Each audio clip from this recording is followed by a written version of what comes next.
Hello, officer? She looks back.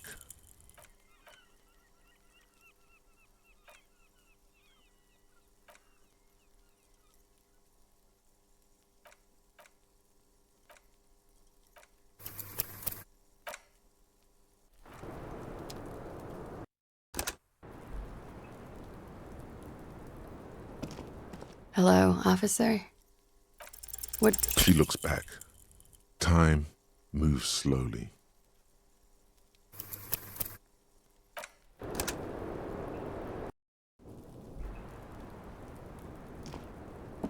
Hello, officer? She looks back.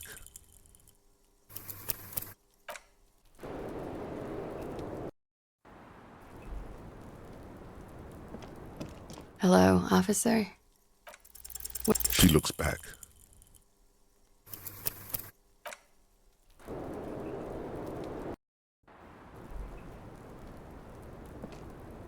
Hello, officer? She looks back.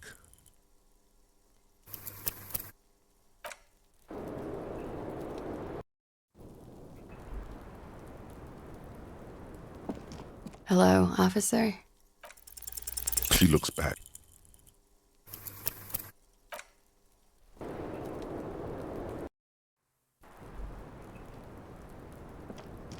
Hello, officer? She looks back.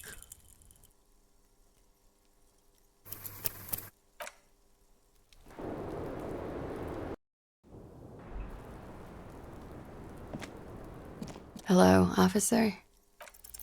She looks back.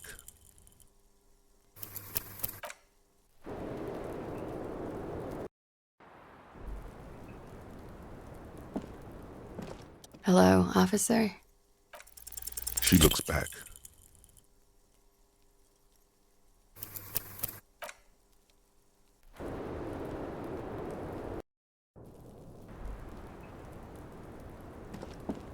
Hello, officer? She looks back.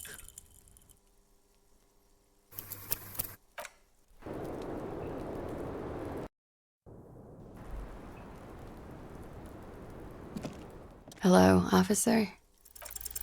She looks back.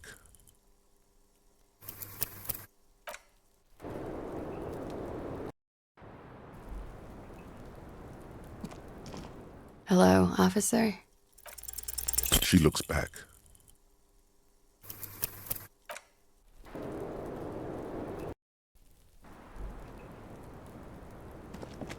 Hello, officer? She looks back.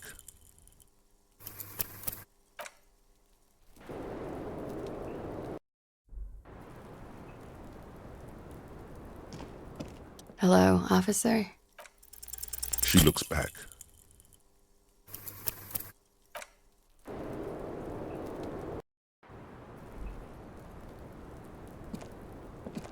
Hello, officer? She looks back.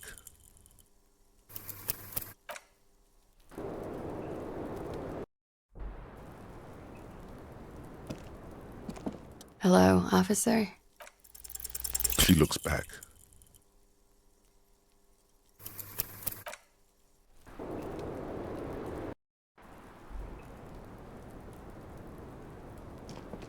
Hello, officer? She looks back.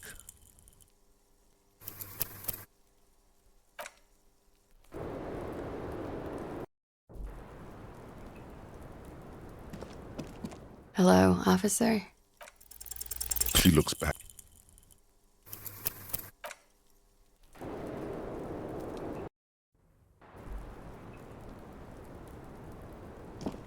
Hello, officer? She looks back.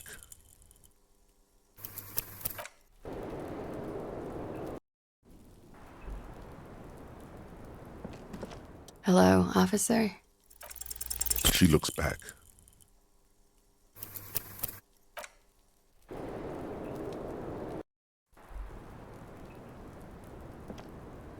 Hello, officer? She looks back.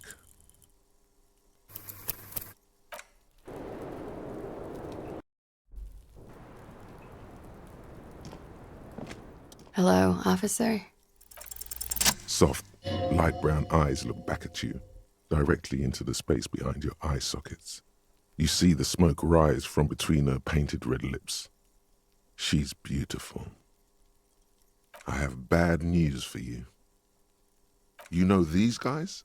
Who? Me? Yes, you. You too. Me? What? These guys are compromised.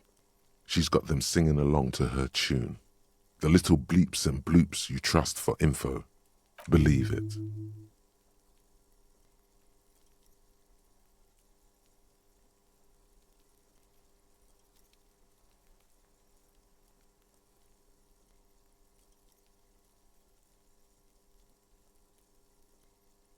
There's no way of knowing. All of them. Bullshit, man. Especially that guy. No fucking way, man. Really? Quick. Tell me what's under her jumpsuit. Glory. Truth. Softness. Protect her. She wants you. I take it back. She likes you. The crown head is a boring condom. He's jealous. This is human nature. How it always does, through subtlety. There's nothing you can do about it. You are how you are, and she is how she is. No. It's better to know you're being played than to be played without knowing it, is it not? Yes, Mr. Thespian here has been singing paeans to how truthful she is. She is a lady, most fair and just. In his defense, to reduce him to such inadequacy, she probably had to employ half-truths more often than outright lies. That is correct. A little. They're all still of limited use, interpreting things to the best of their ability. But when it comes to assessments of character and factual accuracy, they are not to be trusted. Not with her. Don't be melodramatic. You can trust them. Just not with Miss Orange Disco Dancer here. You can't draw a sound conclusion. The one he usually does says, she may want to control the information rollout. See?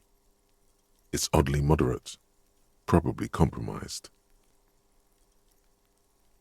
Don't worry. It's only been 4 or 5 seconds. You've got this. The silence broken. She exhales a little cloud of smoke and says, God, no.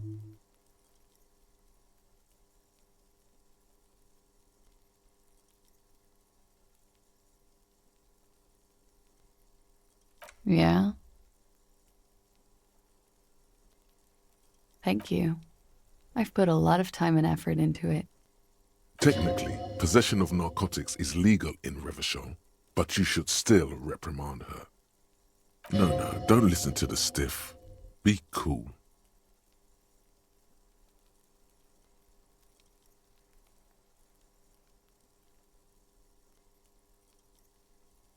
I always heard you RCM guys were cool. You are.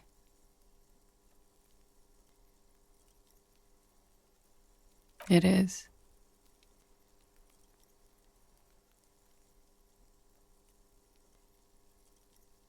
All right.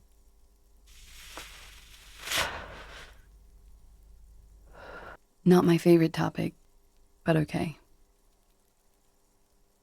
She breathes a silvery sigh of relief and weariness. The air on the roof feels humid.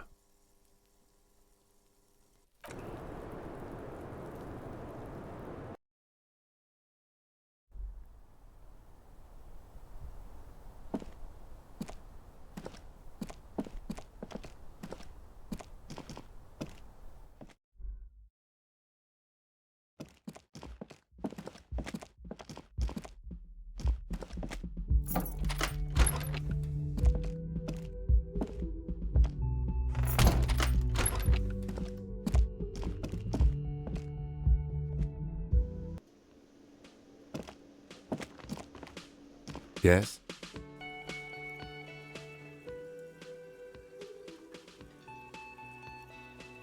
What do you want to know? Good.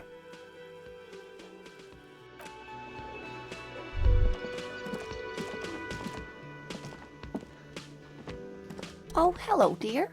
There you are again.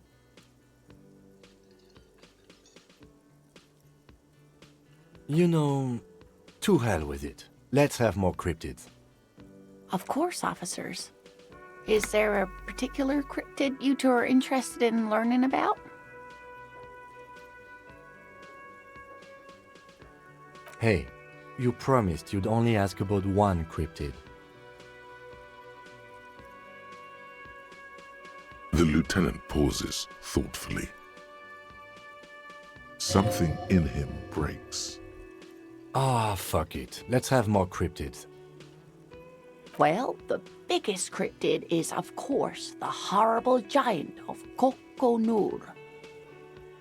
The giant lives in the most arid parts of the vast Kokonur Desert in South Samara, casting a strange light across the barren wastes.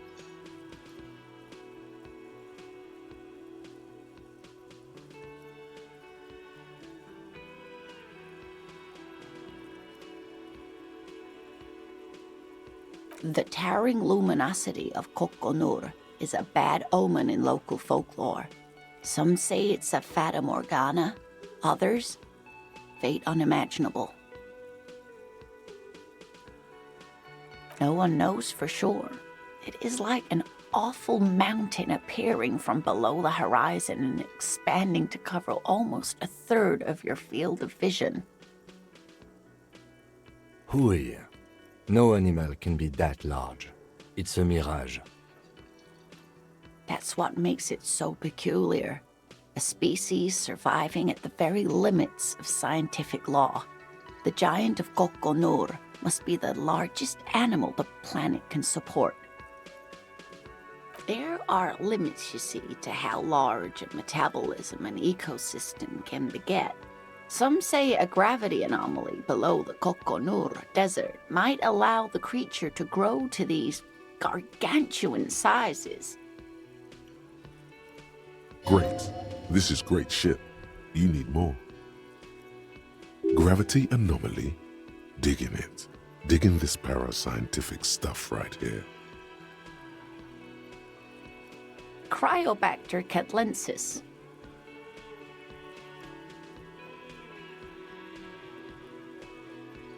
Yes, a unicellular bacterium that was discovered in one of the northernmost points of Kutla on the Boreal Plateau by renowned geologist Caitlin Mijanou some 70 years ago. The bacterial colony Mijanou found had remained alive while frozen in ice for longer than anyone could reliably estimate, certainly from before recorded history. Mijanou disappeared shortly after injecting herself with the bacteria she had brought back to study, no doubt in hopes of prolonging her own life. Yes, the bacteria had survived in the ice since times immemorial. It is not hard to see where she could have gotten the idea. It's actually a little hard to see. But do go on.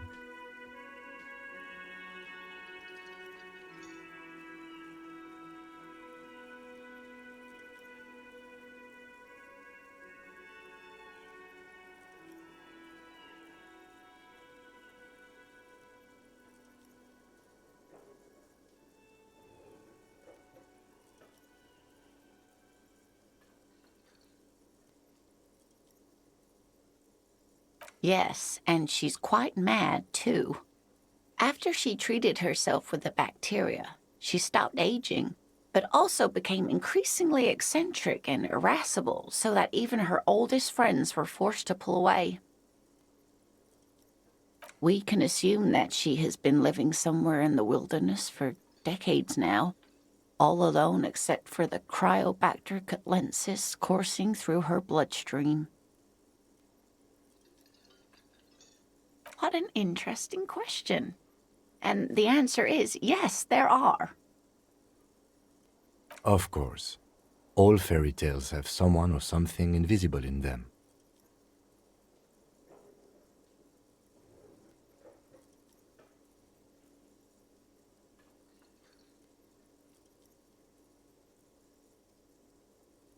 Okay, I won't spoil your fun. What is the invisible cryptid? It's the Col de Mama d'Aqua. Its name means thin whisper of sound, and that's precisely what it is. Self-replicating sound waves, invisible and intangible. The Col de Mama is very afraid of us, which makes it incredibly difficult to track. Col de Mama Dakwa can also be translated as a whisper light and low.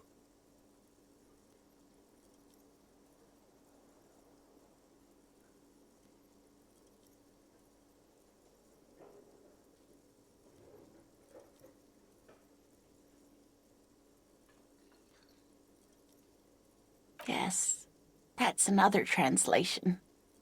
They're both quite lovely, aren't they?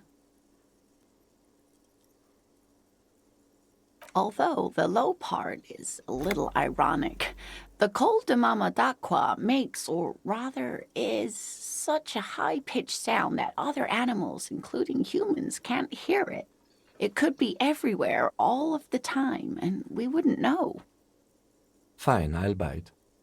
How can an animal be a sound?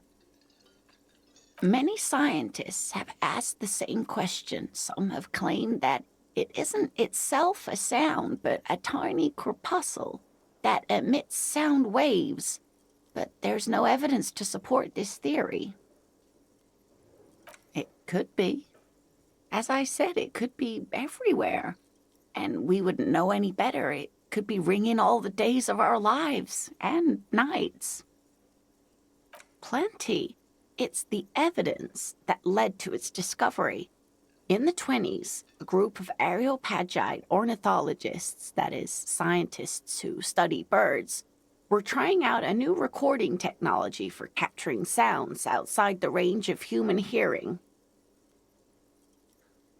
When playing back recordings they had made in the foothills of the Ea mountain range, they noticed certain anomalies, patterns that seemed random at first, but on closer examination were consistent with the waveforms of songbirds.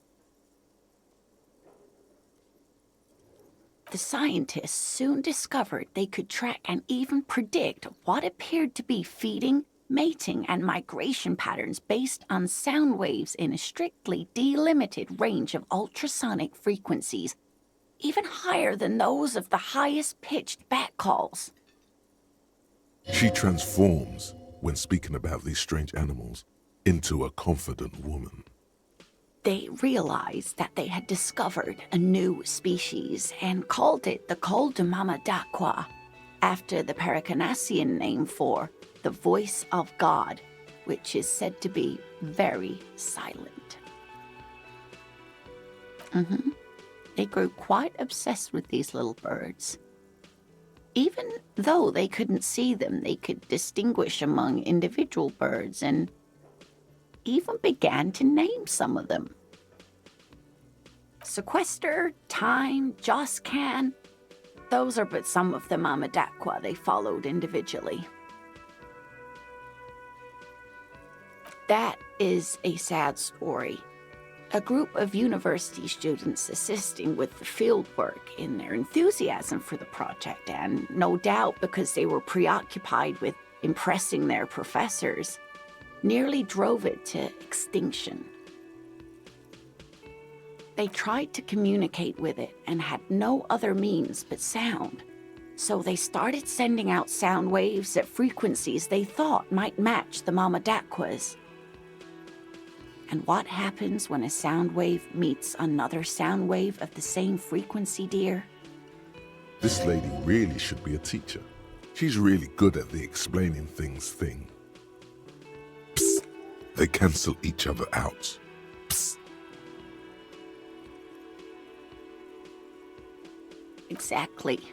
And these tests were performed so recklessly that when they happened upon the right frequency, Well, they wiped out most of the population. Great regret washes over her, a wending cloth. After that, the corpuscle appears to have migrated elsewhere. There have been recordings of anomalies similar to those spotted in Ea, but they've been few and far between. It's impossible to confirm the presence of any stable Koltama Madakwa population anywhere. Of course. A common thread in these. Disappearance and unfalsifiability. I like the story, though, ma'am. I'm glad you did, dear. What about what? Of course, dear.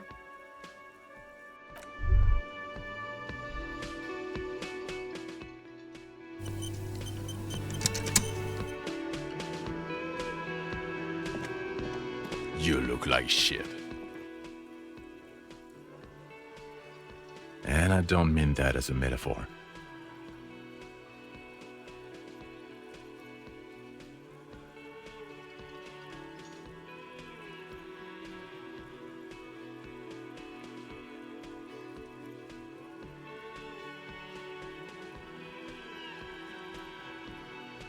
Oh, don't be so modest. We're looking at several months worth of damage here. Kind of a miracle you're still up and at it, to be honest. Oh, come on, Jean. It looks like it's been a rough week on him. It's not just this week. What do you want? There's something about this guy that matches with a face in your head. A similar but different face.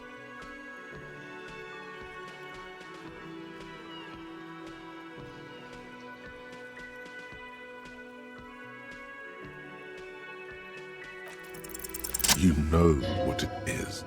It's like the two of you know each other. Just ask him.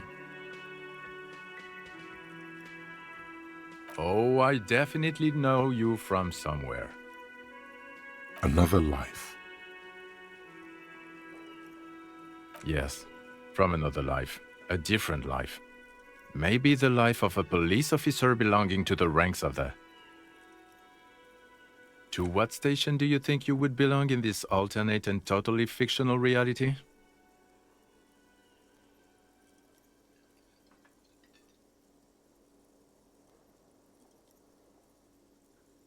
He seems to be observing you through the reflective glass of his eyewear. There's no reply. Perhaps repeat it? Repeating it gets no reaction from the man with the sunglasses. Suddenly, the world is very quiet. Even the howling wind outside sounds a bit embarrassed. Okay, that's plausible. That's entirely plausible. Now we're really getting somewhere. Somewhere good.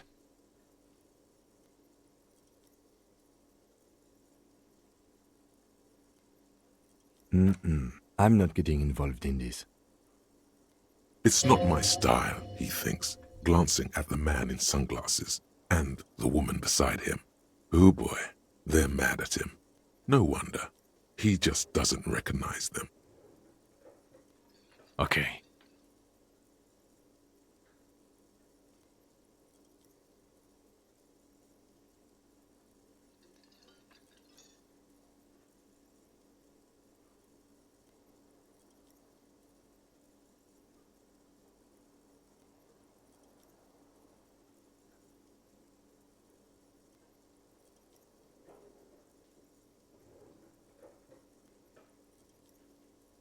Let's be crazy. Let's say you and I are partners. How's that for a thought experiment?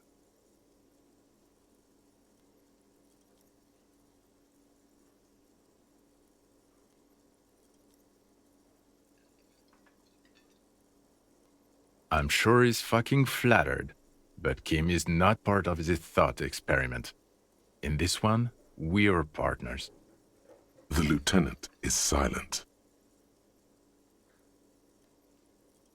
No, because in this thought experiment, we're all police officers in a police station. We don't do crimes. We're not crime bros. Come on. Stop it.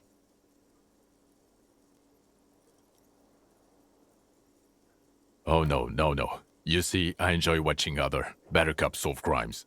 And let me tell you, it's been quite a privilege seeing you work. This isn't helping.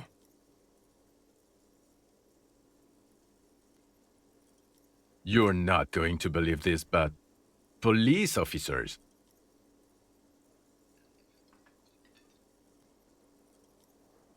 Yes, sir. Solving crimes, locking up bad guys, and get this, and not getting that drink on at 2 o'clock. Just some regular boring motherfuckers in suits and uniforms. Nothing spectacularly extravagant like you, the far-out son of Lang. Oh, it's you eccentric genius. I mean, with your unorthodox approach to police work, it has to be you.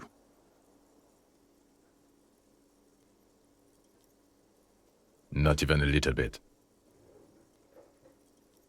It's an urban myth about an officer who is so far undercover he can't remember who he is. As I said, just an urban myth. You are not the son of Lang. He's trying to protect you from further rough handling, dished out by this sunglassed man. Okay, yes, you get the joke. Leave it at that.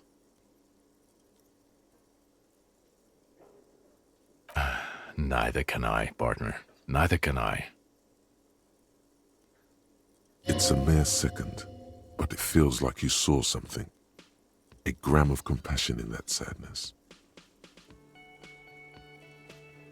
About what? You don't look like a cop. You know what you look like?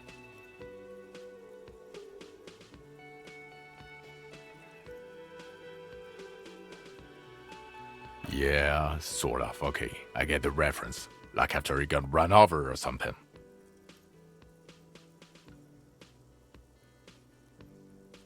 No.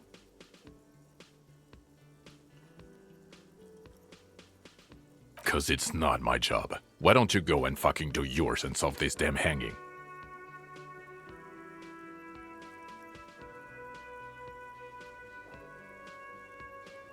Actually, I don't want to hear you say things.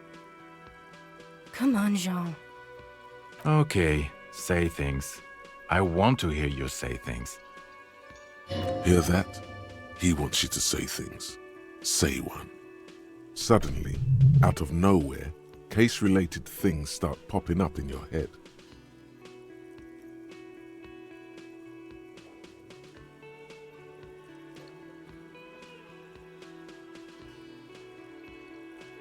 You think he was hanged as a cover-up? To hide the shooting?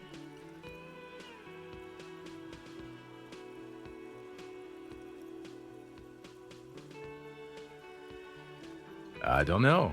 Why are you? Oh my god, there's more. You want something more? What is it? Okay, why not? Let's do the old thing over again. We're not wasting time. There is no time. You think he was hanged as a cover-up? To hide the shooting? Okay, well... I don't know. Why are you? Oh my god, there's more. Watch out for yourself, loser. Okay, the man with the sunglasses and his hypothetical Station 41. Weird, right?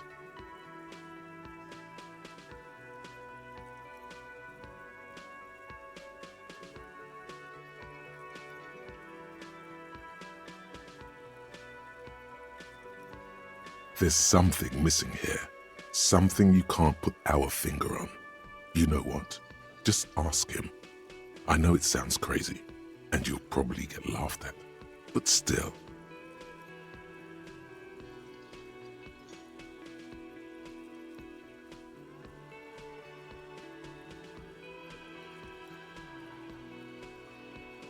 Yes, just cross it off the list.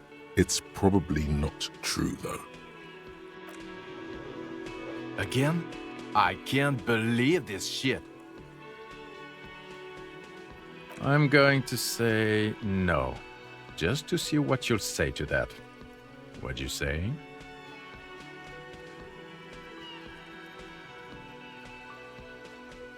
Okay.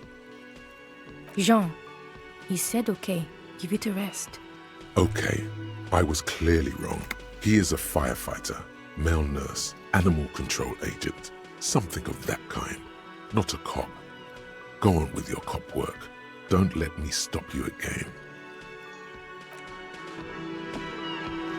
The woman in an RCM patrol officer's uniform winces as she notices you.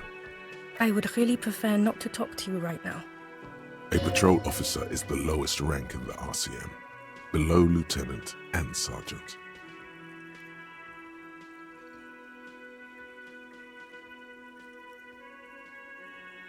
Yes, I am. I know. Here's the real deal. It's hard to tell whether he's sarcastic or sincere, but if you had to guess, you would say the lieutenant is being sarcastic. I'm definitely not the cavalry.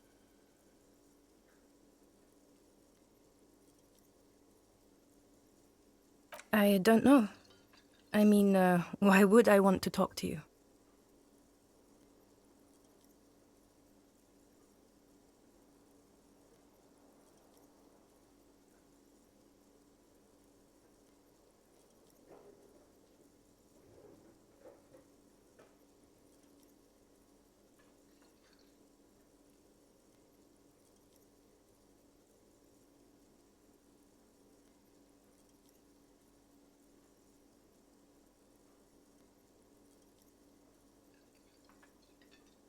No, you haven't wronged me. It's okay. Something changes in her. It's pity. Pity comes over her. Okay, fine. Let's talk. What did you want? What does one talk about with a fellow officer?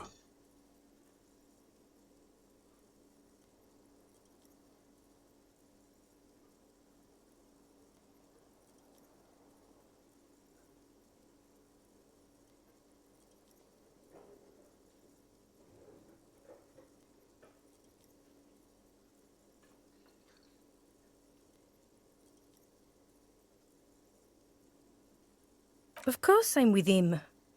Why do you ask?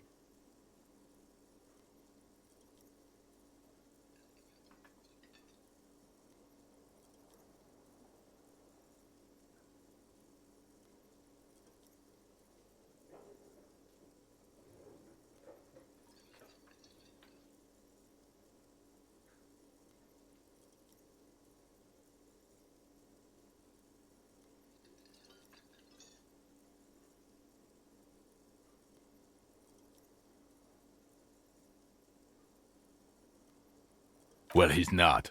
He's a sack of shit barely kept together by crazy glue.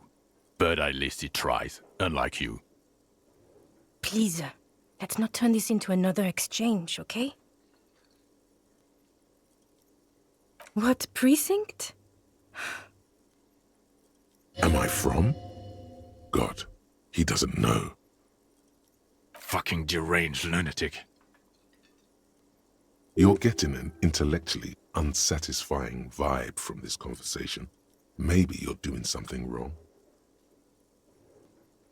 God damn it, you leave her alone. Keep your weird bullshit to yourself and be professional for once, for fuck's sake. Can I actually help you with something? Yes, of course. Preposterous. I mean, you would remember if they were, right? Who forgets their squad mates? That's not possible.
The man ponders his cooking utensils.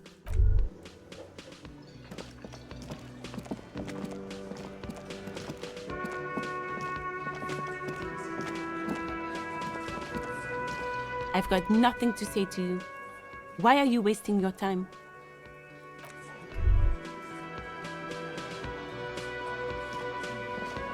The clowns are still hanging around. What is it now?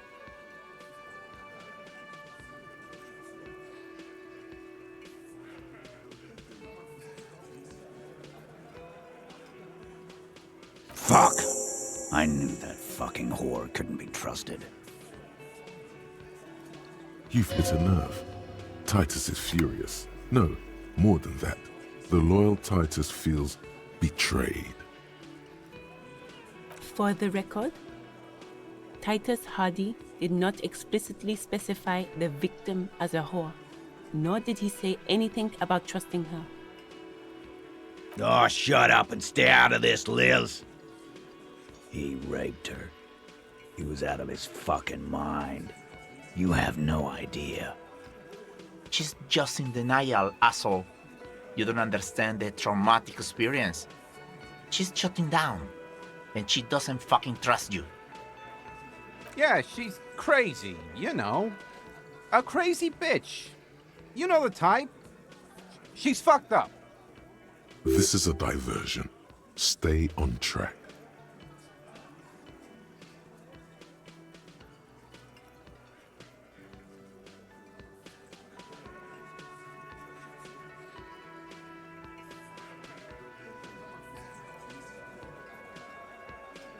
Lawman, I'm at the end of my goddamn rope with you. I fucking told you not to push her. And you went and pushed her. I am gonna fucking... Hit you. Duck. Titus Hardy!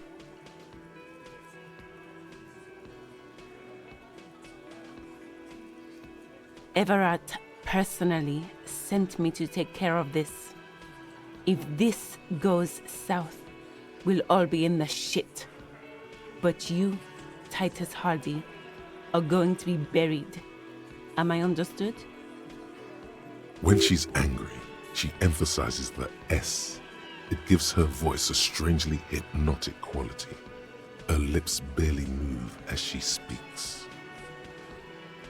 Frankly, it's a bit terrifying. Someone has to rush in to break the tension. The second in command. Look, Copper. We know that that fuck was a rapist and a killer. We got him confessing to it on tape. Show it to him, T. What's the harm, right? Here, jerkwad, listen to this shit. And then come back and tell me the soldier of the apocalypse was an innocent man.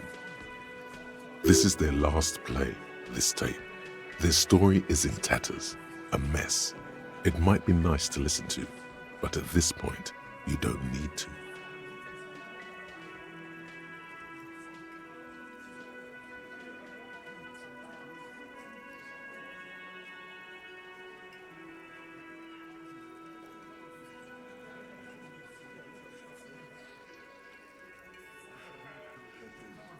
You think we go into this shit deaf and dumb?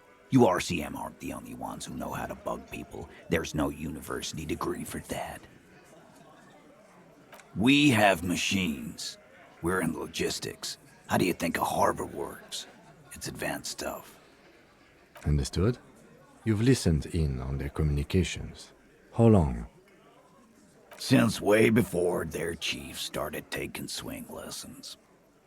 Things got nice and quiet after that. It's not advanced.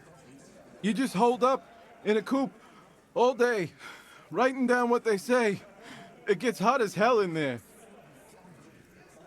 Don't put yourself down, Angus. It's important work. Yeah, man. You're like a radio genius or something. Those notes are some in-depth stuff. Indexes and shit.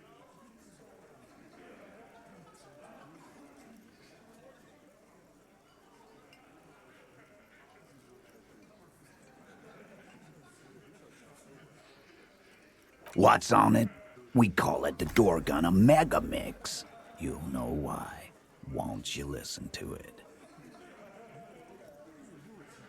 I'm sure we can find a tape player.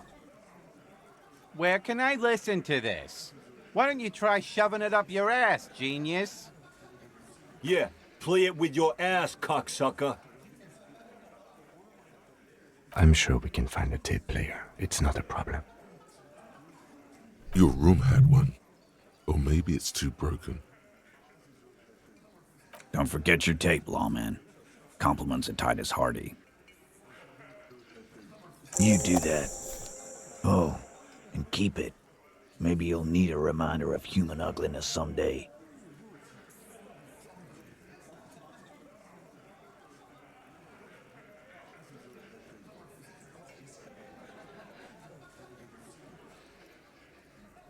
Yeah? What about it? You do that, lawman.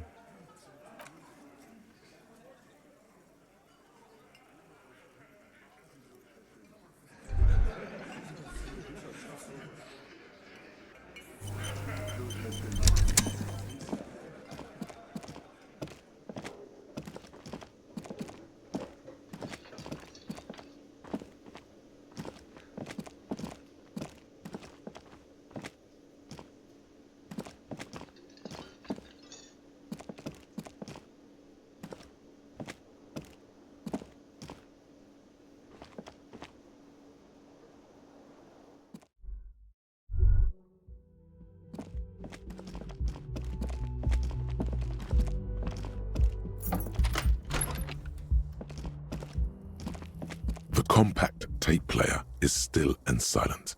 Seems it has completely broken down now. The machine was made in Revachol by a company called Elysium. Their logo depicts the triple-towered Delta skyline. It was supposedly built to last. This would have been very helpful with the Megamix, but it isn't anymore. My kinema only comes with radio. Let's try to find a new tape player. Perhaps we should talk to Roy at the pawn shop. He has stuff.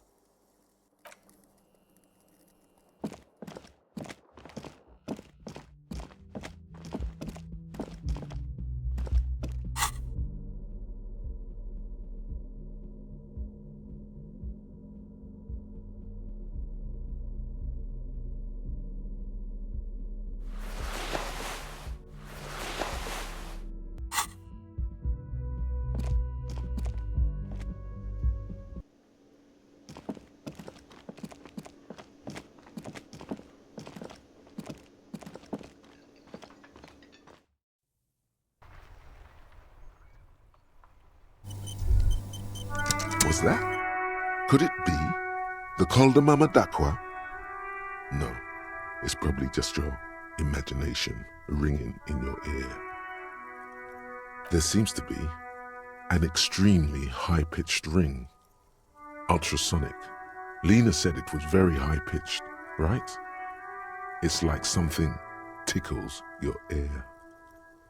Lena also said that it couldn't be heard by any other animal, including humans. What you're hearing must just be a regular bird.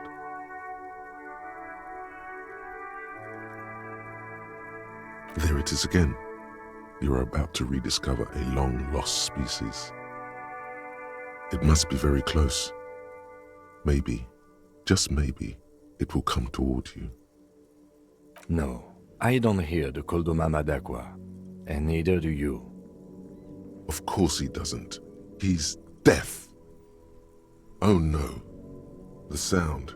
It's moving away. Somewhere over there. Go after it. No. Too late.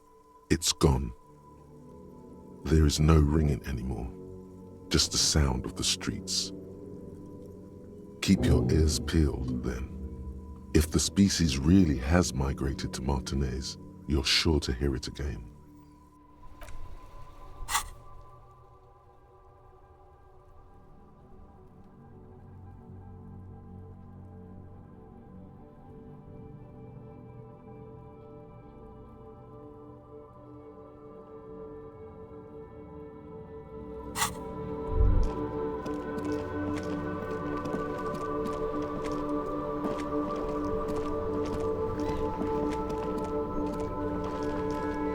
Inside, you see a set of steering levers, a radio microphone, a pull-out toolbox, and the soft glow of the fuel preheater gauge.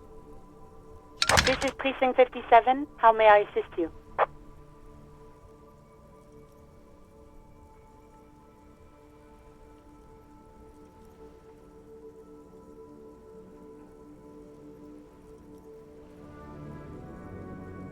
Sorry, sir. I still haven't heard back from the database people. Try calling again later. Is there anything else I can do for you? Right. Please hold. 10-4, come in. Fireworker, over.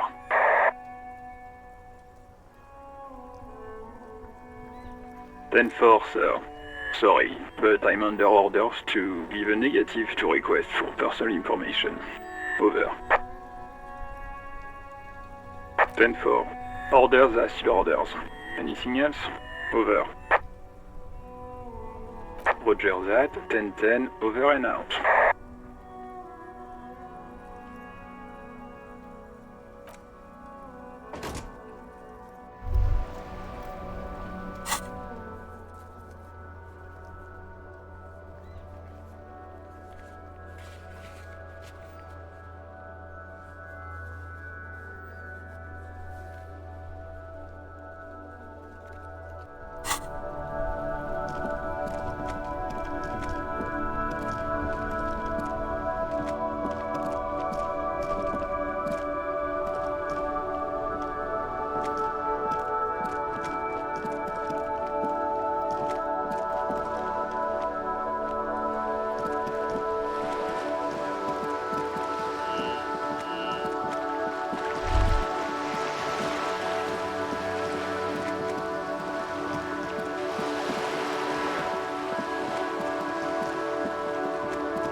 You're back. Good.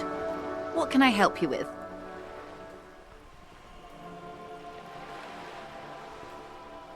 Word has traveled, yes, but nothing of real substance has surfaced yet, I gather.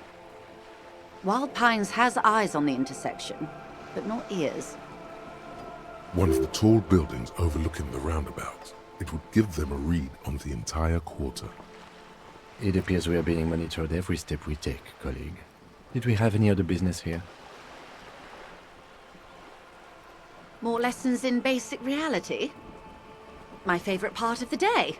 Go ahead, ask me anything.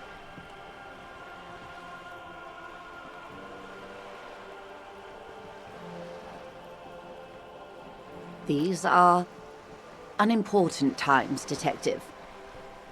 You and I were born after the dust had settled. 1,000th of a second too late.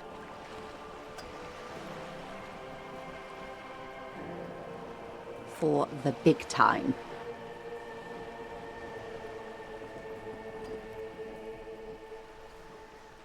The revolution.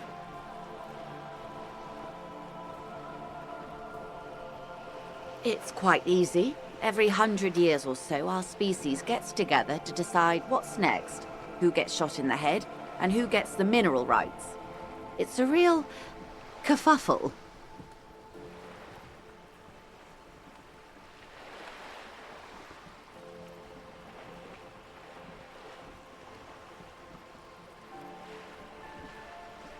Why, of course. We're talking Duke Out Central. Full swing intra-species warfare. No, I would say the apes were neutral.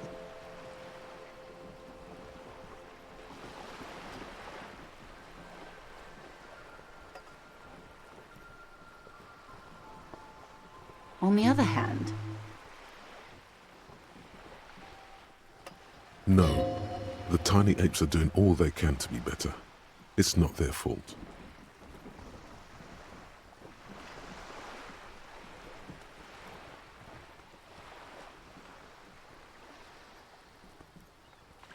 Those would be the communists. Generally speaking, 40 million people got shot in the head during the World Revolution. But the communists, they all got shot in the head. She's not gloating. It's a relieved celebration. Oh, and the anarchists too. They shot them well. So well, one forgets they even existed. Did they ever? Before they got shot themselves, they shot 2 million people.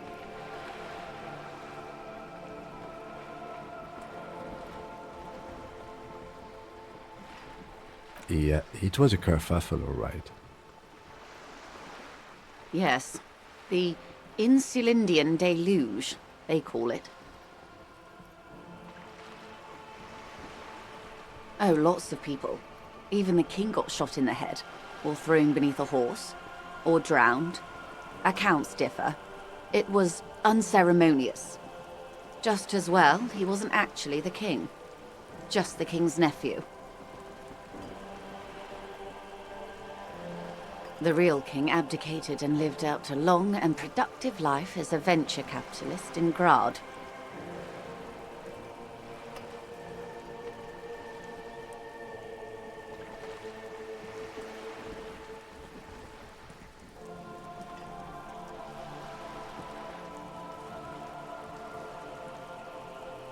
I prefer the term risk-averse.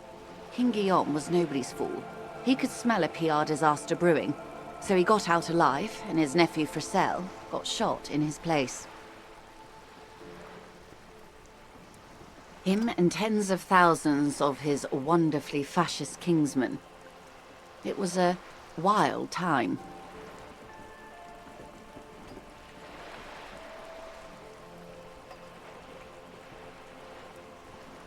The liberals got the mineral rights.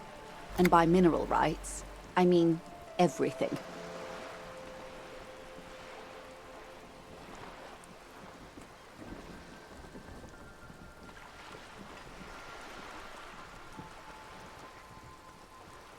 Liberals are usually middle-class people, Detective, or the remaining gentry, the beneficiaries of the pre-revolutionary arrangement. Some were rich enough to stay with the Constitution, with monarchy. Big mistake. Others bet on the revolution. They were called the ultras, or ultra-liberals. They fared well.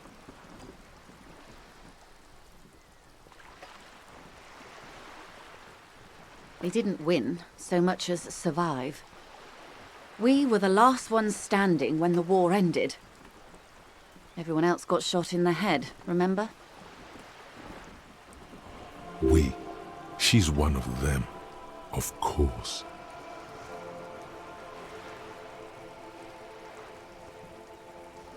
To foreign intervention, the coalition.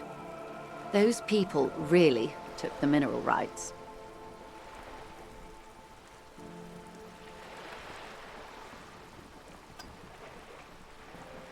The liberals took everything that wasn't nailed to the ground. The coalition took the ground. The ocean, the laws, and the people. The coalition of nations. Grad, Mesk, Vesper, Messina, Oranje, and Sur-la-Clay, the armed center of the world. They landed here and ended the revolution. It was the moralist thing to do. There is bitterness in her voice, tempered with understanding. She is critical, but ultimately understands the cause.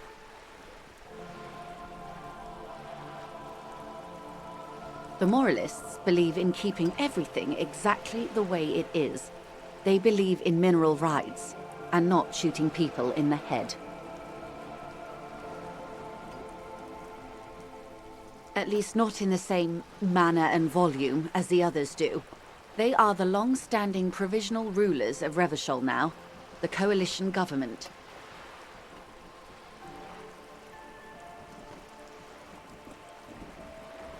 This is their zone of control. They embolden the RCM with crumbs of the same law they took. Technically speaking, you are a moralist. The color of moralism is blue. The official motto of Moral Intern, or Moralist International, is a blue forget-me-not, a piece of grey sky. Unofficial. For a moment, there was hope.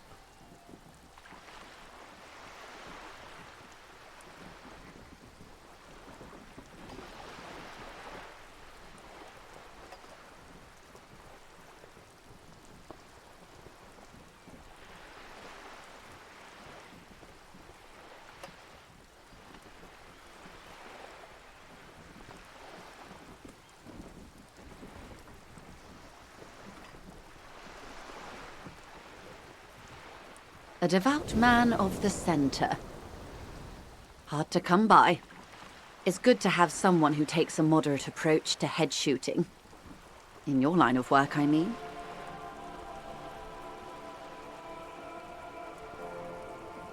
The turn of the century revolution? Don't answer it. It's a trick question. The revolution began in '02 on the Isla of Grad, though by the end, nearly the whole world had gotten involved. It wasn't a who, but a what. A pandemic of Zarat, a particularly virulent prion disease, which the authorities in Grad proved unable to contain. Then Mazov came along and overthrew the government.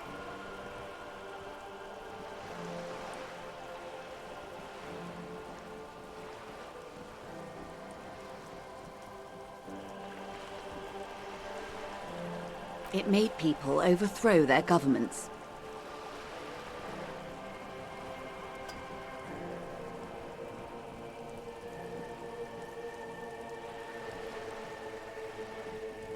Of course not. It was a highly infectious microorganism that destroyed brain tissue. The actual causes of the revolution were material. The pandemic only provided the spark.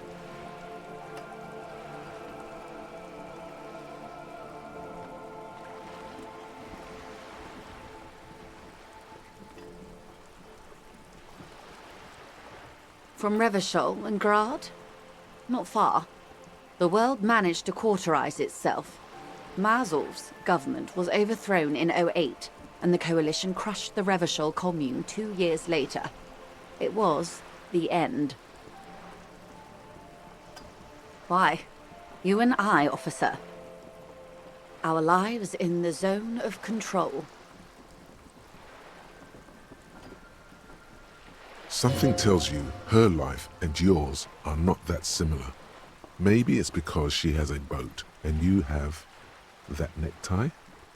A pair of pants?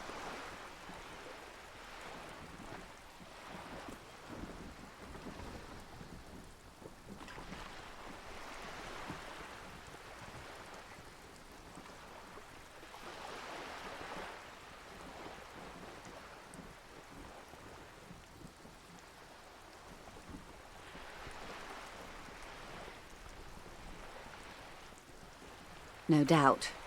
But we share the same time and position on the planet's crust. That counts for more than you think. A city-state divided into free market zones under the everlasting interregnum of the Coalition of Nations. And you, of course, the citizens' militia. The clatter of typewriter keys fills the main hall of the reappropriated silk mill. Precinct 41. Chad Tilbrook presses enter. Outside, Officer Elfboy Williams slams the door of an armored motor carriage.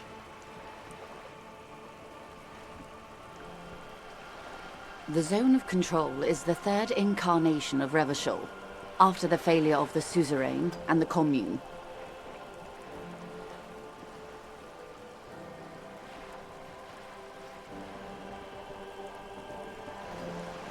Modernity. They developed the marvels of the inter-estuary communication, telematic milieus, radiation, colored plastics. Meanwhile, in Revachol West, the aftermath continues for the 5th decade.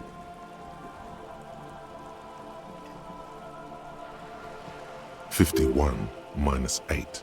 equals 43.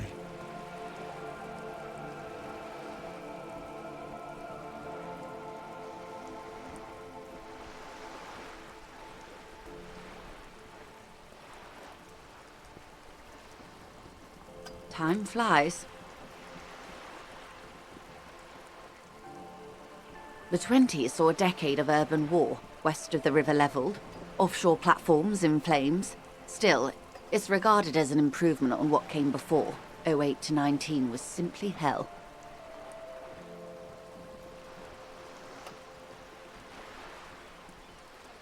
The 30s?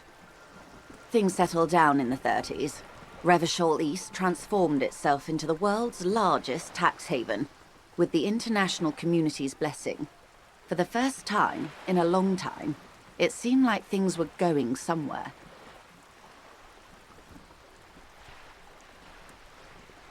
No, it was a market mirage fueled by cocaine and quantitative easing. The 40s dispelled it like a cold splash, an Isla-wide hangover, you might say. And here we are.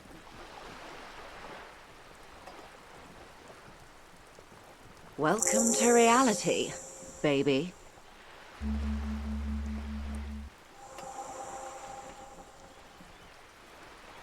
From the looks of it, the 50s haven't been much better for the zone of control. You can see it in her eyes. Days slipping away. I've no right to be dissatisfied. This shirt is Barbara Muscova, this raincoat is impervious to rain and is guaranteed for 100 years. My daughters will wear it. No, it's just...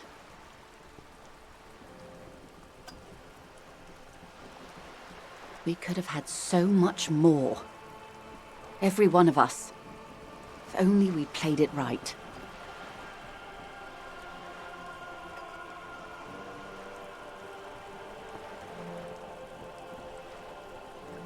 Good question. What would you have done differently?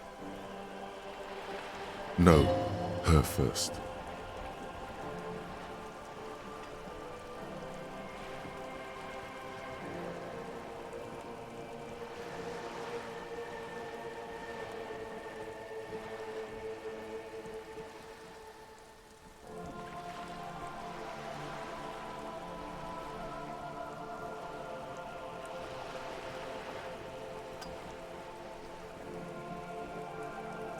And I asked you, past-less detective of the Citizens Militia, what insight has acute encephalopathy given to you?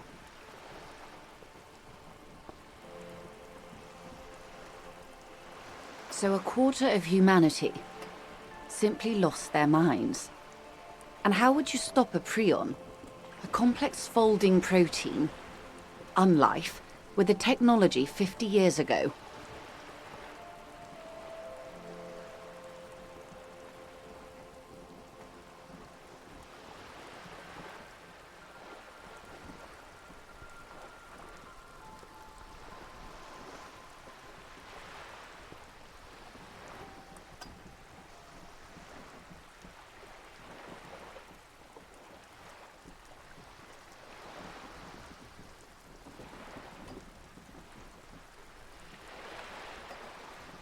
Good hygiene. Really. A very moderate solution to an extreme problem. It's those sort of half measures that doomed the authorities in Grad. When they failed to step up, Marzov and his party stepped in. In this particular case, maybe a more robust state response might have been appropriate. Opinions expressed here do not reflect the official position of the RCM. And what is your official position, Lieutenant? My position, man? My parents got ripped to shreds in the revolution. I would have gone the same way. I was saved by being 2 years old. That's my position. The abattoir. Understandable. They are what they are. Who knows? An afterbloom may yet come. Anyway, enough sentimentality. Is there anything else you want to know? Not so fast. Who is she in all this? Ask her who she is. She owes you an answer.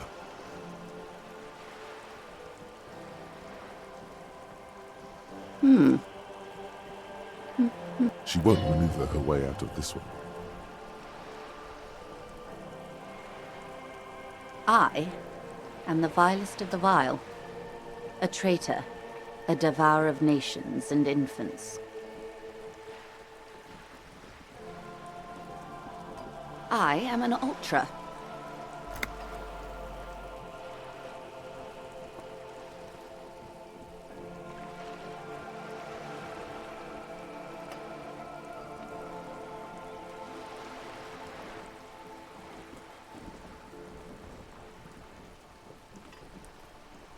Yes.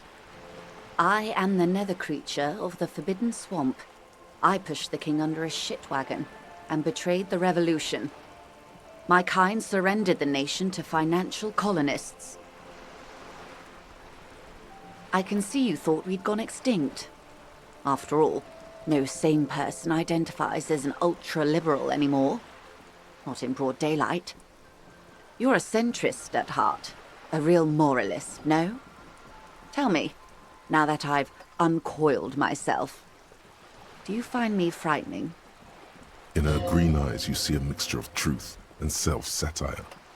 Decades of guilt and pride. Forgive her, but only because you like pearlescent teeth and those light green eyes.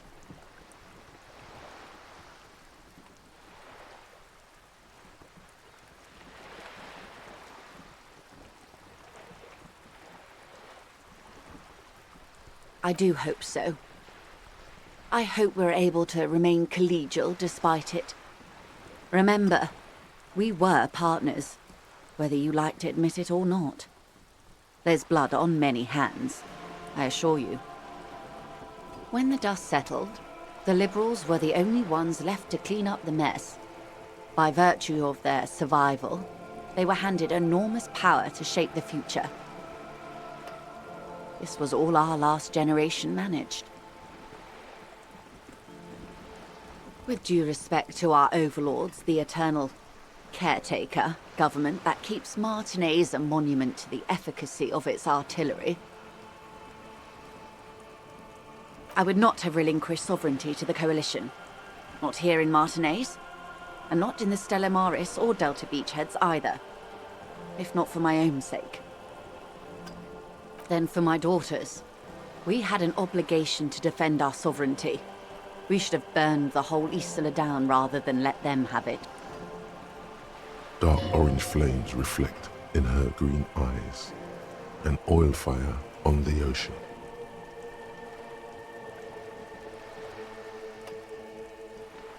Perhaps. My intellectual vanity will be my undoing. You're no dummy yourself.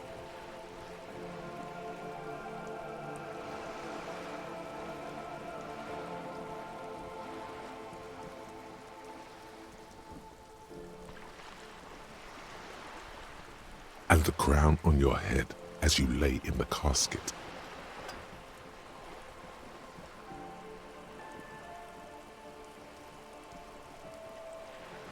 Yes, I suppose I am. But I wouldn't be a patriot anywhere but here. Seditious talk, man.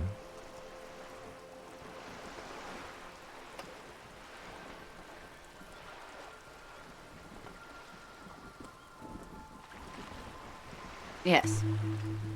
Whatever else I am, I'm also a mother. And a wife. Now, shall we return to reality?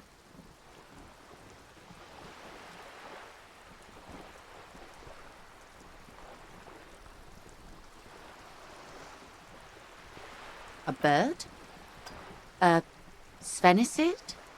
A flightless bird of the polar regions?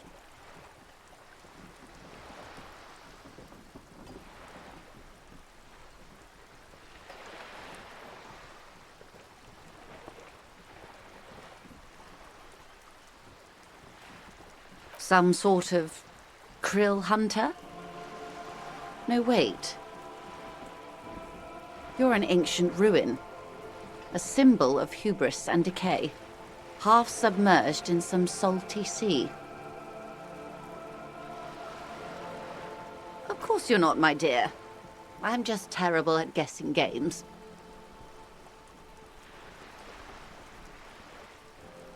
Ah! This is the pier of Rue de Saint-Ghislain, 33A, where the tenants have been kind enough to rent me a slot. Or two.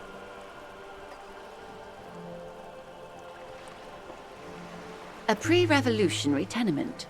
Old buildings are called tenements, you see. And new buildings, bâtiments. After les bâtiments nouveaux. But 33A and 33B are not nouveau. They're old.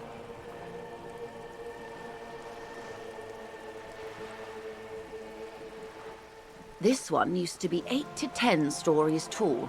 A real high-rise by the standards of the last century. Built to mirror the skyscrapers across the bay in the Delta. That was before the war, of course.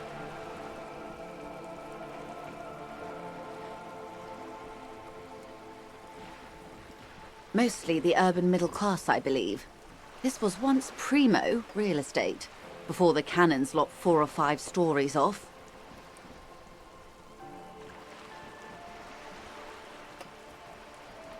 Splat, splat.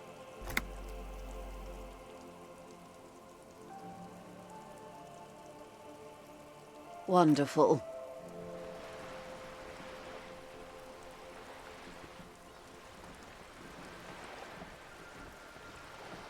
The girl in the old lady rags.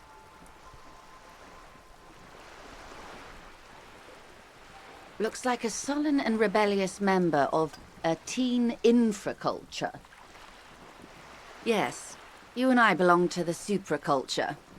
We're common, the herd. The music on the radio, the food in the chain restaurant, those are all too popular for the girl in the old lady rags.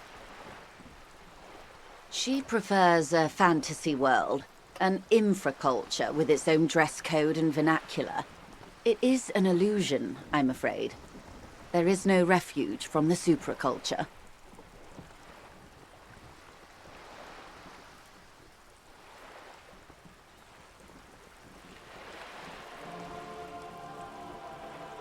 Young people who dye their hair funny colors and wear old people's clothes are stupid, and their little rebellion is self-defeating.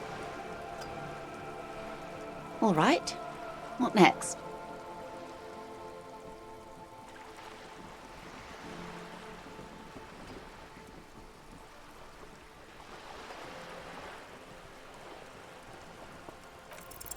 Six kilometers southwest, in the Valley of Dogs, Junior Officer Chad Tilbrook takes aim at a rabid black dog licking its wounds in the grass. To his left, his partner, Emil Mullins, whispers, "You heard what happened to Tequila Sunset in Martinez?" "Yes, he lost his mind," Tilbrook answers, fingers on the trigger. "Don't worry, Emil." He pulls it out slowly. Slowly now. He'll find it again. We always do. You? You're an officer of the RCM. Preciso mundo.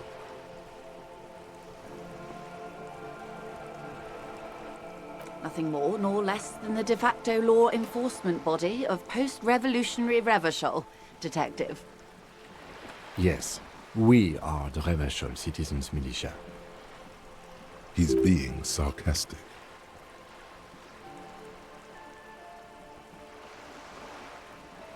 We are. Yes, that means not de jure. The RCM acts in what is poetically called the twilight of international law, both at the behest of the coalition government and to its chagrin.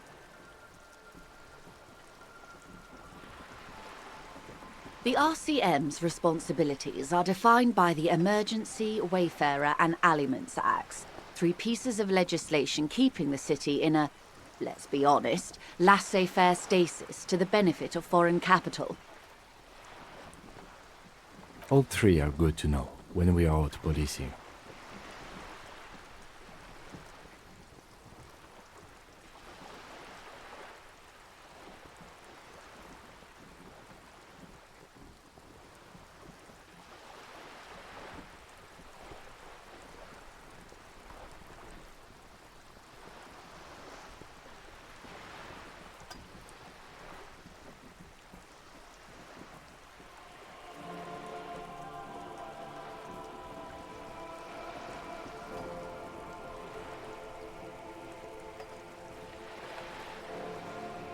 There's nothing basic about your role, Detective. It's true that the RCM keeps everything the way our seemingly permanent provisional rulers like it.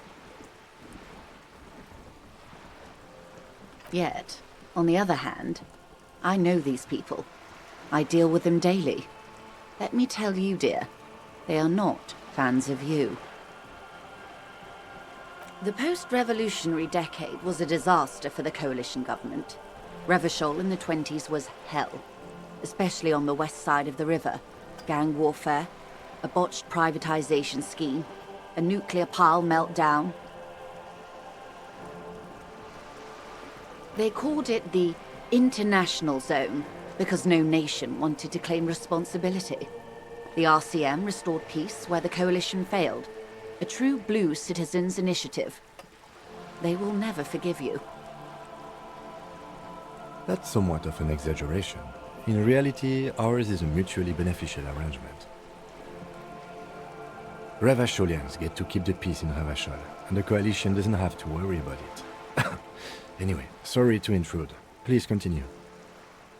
Yes, Lieutenant. Permit me to conclude with this. Who you are, to me, is the police. The only legitimate law enforcement authority in Revachol.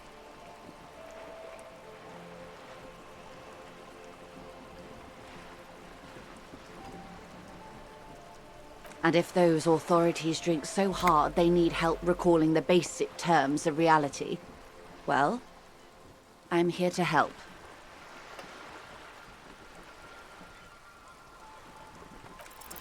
What is all of this?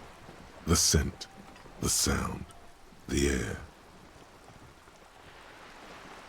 What world? The only one, I suppose. The world of matter. And its pale antipode. The camera of her mind glides over the surface of the water. Great bodies of water, forest-covered surfaces, clusters of light where the cities lie. You've seen the montage. We all have. This world is enough. There is a term of endearment they coined for it, in the DeLorean century, when humanity was high on this world, discovering more and more of it, these archipelagos included. Elysium.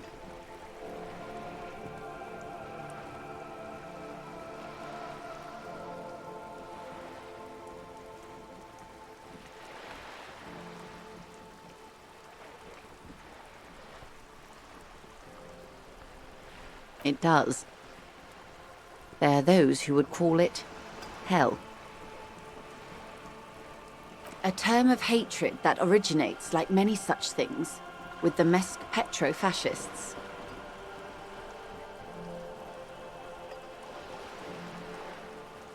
Oh, you want a picture of the world? There is no complete set yet, dear. They're having some trouble reaching orbit. Great things are difficult to achieve. For now, we're viewing the world from the inside, sideways.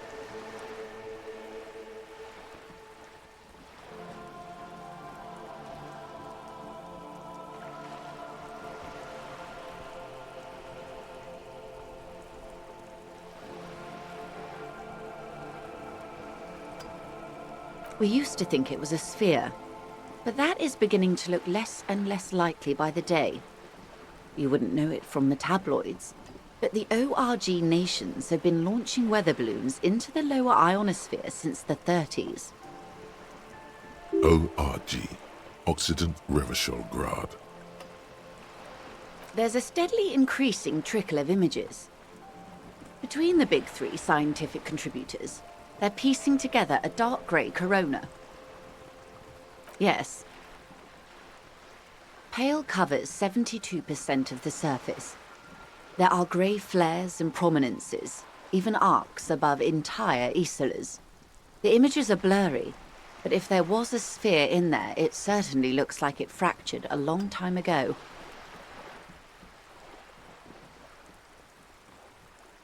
A cold fear seeps into you.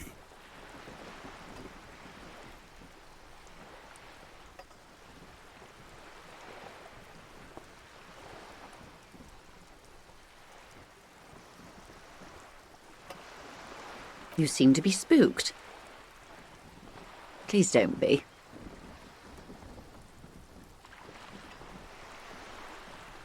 They say there is a rarefied envelope of matter surrounding the darkened disk of our planet. That is, if we are still living on a planet. Or, to speak more plainly, imagine vast swathes of land disrupted by nothingness. I am sorry, dear. It must sound quite terrifying through the acute encephalopathy. Even scientific positivism isn't entirely convinced about what we're dealing with here. But this is one of the greatest questions of our time. Maybe when they get the complete set together, it will jolt us out of our rut, bring us together, however naive it may sound.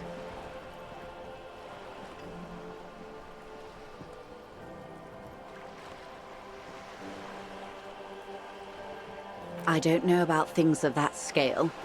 My expertise lies in nations and trade routes, one or several layers below everything. But yes, we'll be fine. Don't worry. She does not seem convinced that you'll be fine. If anything, she's realizing how deep your condition runs.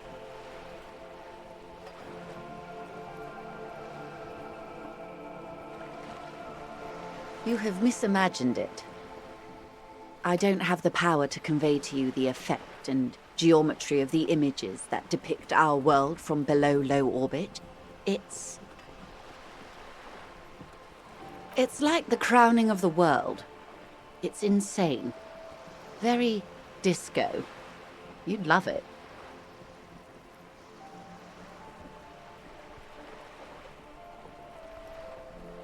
See? Everyone finds something worth holding on to in this world, however wasted its opportunities. Suddenly, you're conscious of yourself standing there, on whatever this all is. Your arms hang down by your sides. The lieutenant observes you both, silently. He adjusts his glasses.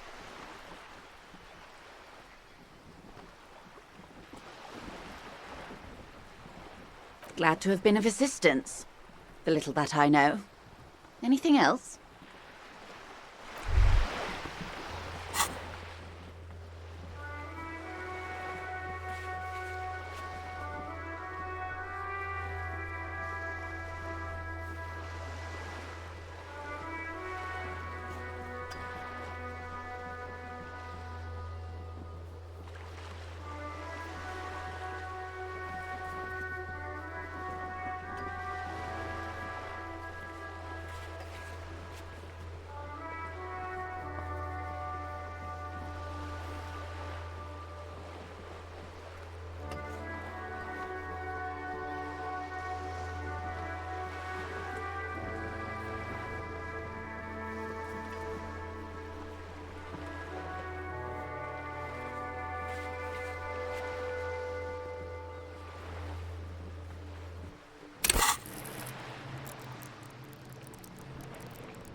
very large red t-shirt with an impressive print stands out from the other garb. Oh yeah, the print depicts a muscled man striding toward you, a giant sword in each hand, encircled by burning embers. Behind him is a cluster of cabins engulfed in flames. Beneath him are the words, Hjelmdal burning.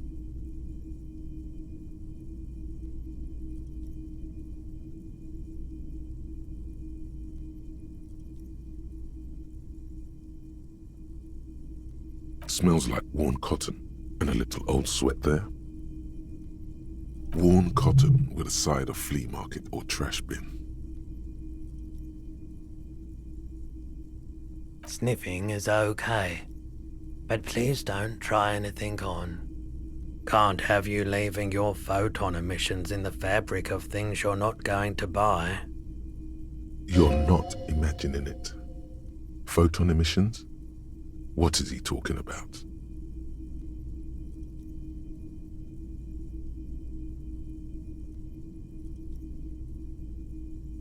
Hell yeah, man. I don't usually carry printed teas, but this one was just pure exemplar.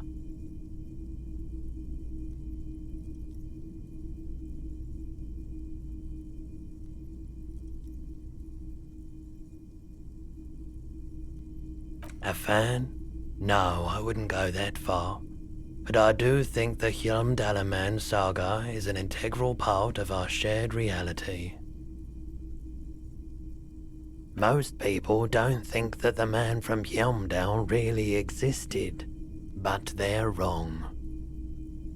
I mean, even if the man from Hjelmdal didn't exist before the adventure novels, the stories have made it so that he has. It's simple, really. Okay. You sound skeptical. It's not that complicated. All that's required is a more robust understanding of cause and effect. Besides, I've been to Kotla, though not quite as far north as the Hjelmdal, and watched northern lights travel across the sky. Very unique, energetic tides there. His theory isn't exactly incoherent, but its logic does suggest some unusual neural activity. Interesting. Very, very unique energies indeed. Geomagnetic ley lines, one might even say.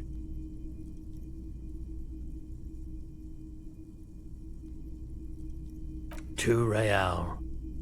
That's dirt cheap.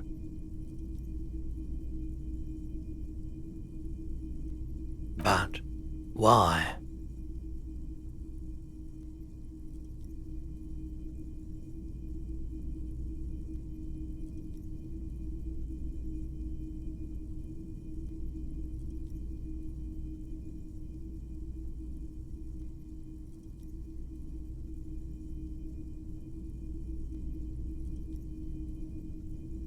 You'll just have to buy it then. But it's not like it's expensive.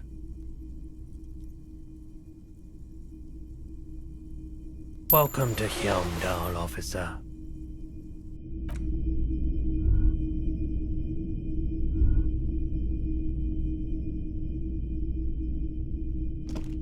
The boomboxes wait on the shelves, and your boombox, that gold and amber Harmon Waushi, stares at you longingly with its tape reel eyes.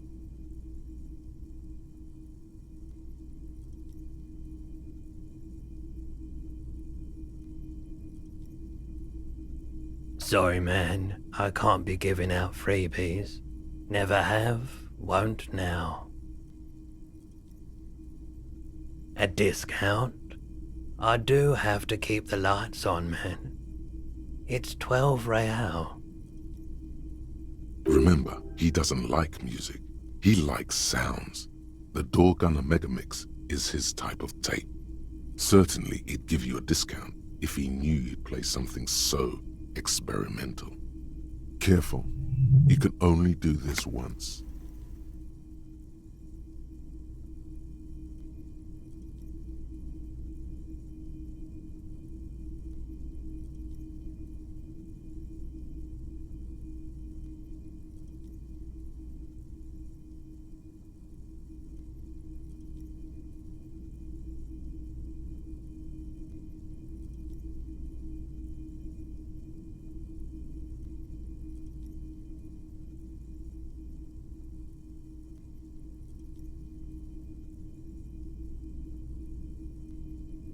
Actually, yes, let's.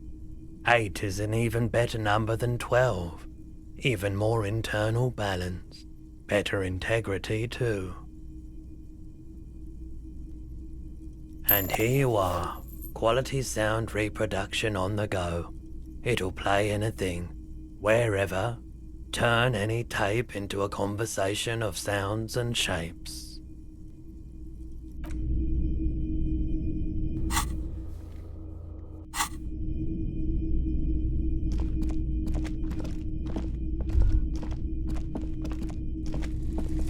You see rows of toy soldiers guarding the rest of the trinkets displayed on the table.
A rusting control panel with loose wires dangling out from the hole where an indicator light used to be, and a mechanical lever sitting in the middle.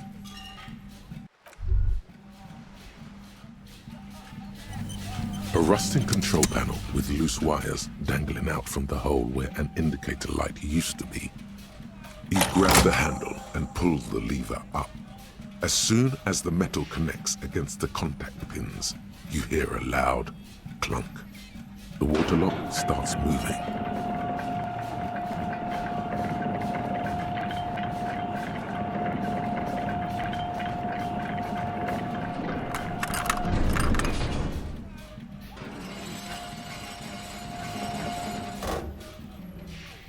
Okay, if we ever need to get to the coast, then this is the way. But please, contain your wanderlust for now. I don't want us to get sidetracked, not with everything that's going on. Focus on one thing, achieve it, then the next, he thinks. That's the task chain.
The porter reel is just what you needed.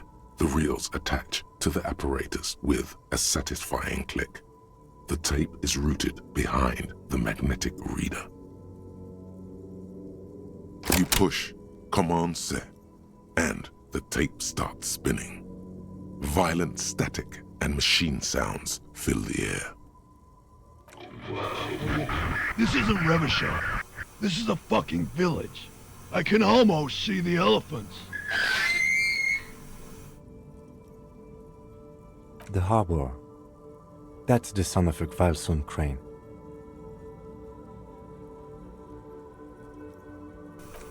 When this shit is done, I'm gonna tear that place up. Soldier of the apocalypse style. Kill shit. Dogs and chickens too. Gonna run a room, Cordy. A real nice room. I don't give a shit. I'm fucking done. I'm done mentally. I'll fucking do them all in. Rape that disco cunt on the counter.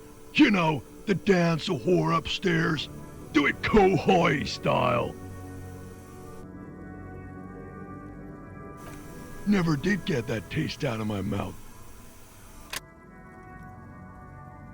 The lieutenant presses the button marked Arrete on your portal reel. The tape stops spinning.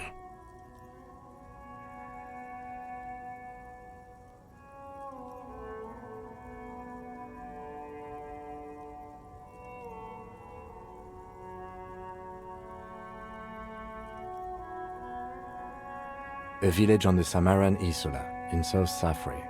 Grad committed war crimes there, the kind of thing he talks about.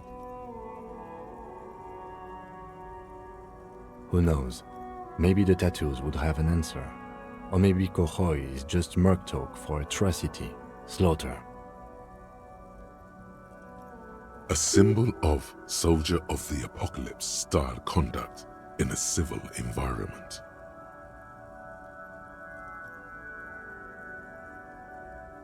One of the other mercenaries, I think. The one he was talking to. A friend of his?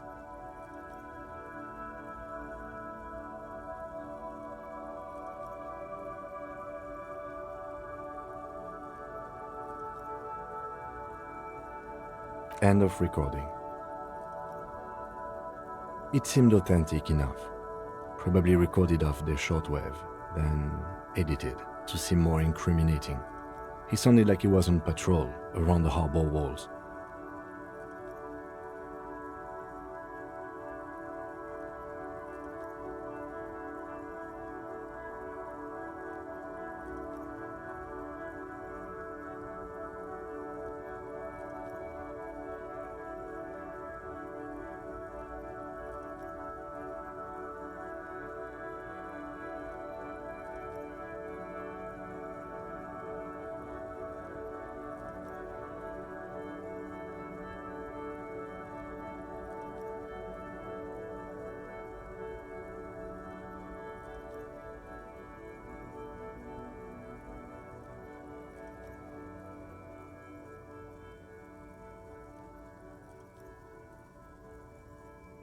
Still.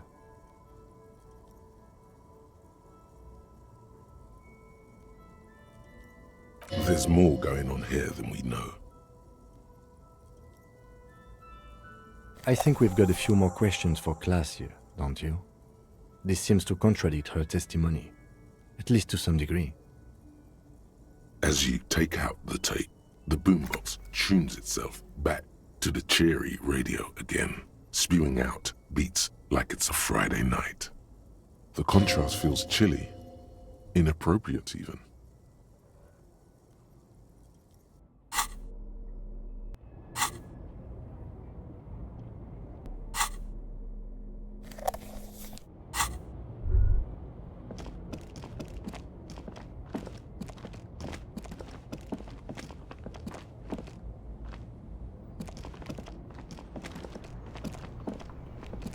The shine on these sunglasses lasts a lifetime, officer. 100% guaranteed.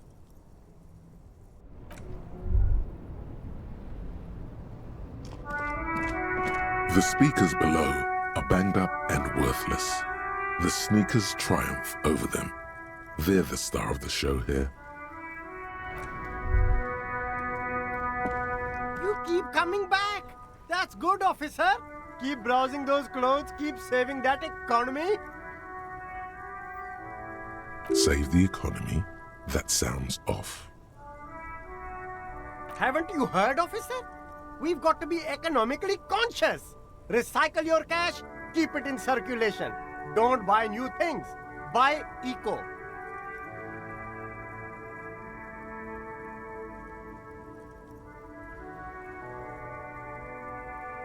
Look around, officer.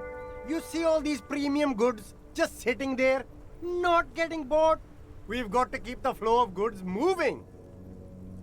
Is this really the economy we want to leave to our children?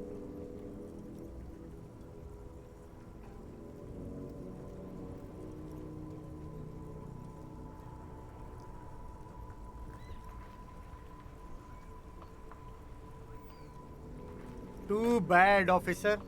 Kids make it all worthwhile. Without kids, who's going to be around to enjoy the economy? Don't let me stop you. Open the box and browse a little.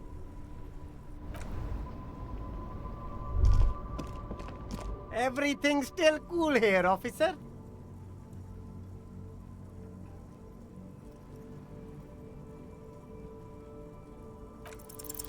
No need to dress this one up. Just tell him what you want.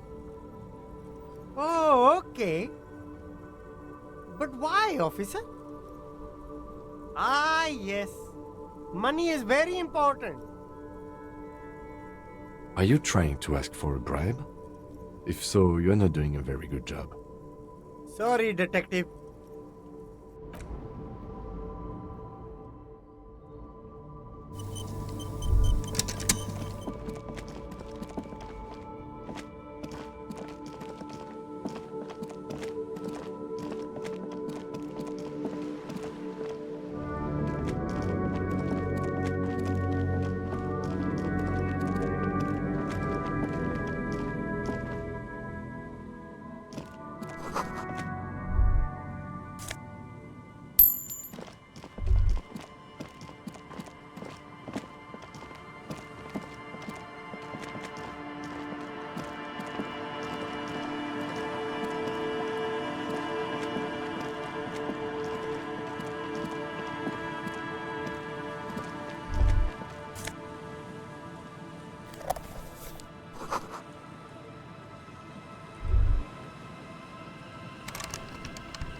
Rust peels off the bent iron posts of the swing.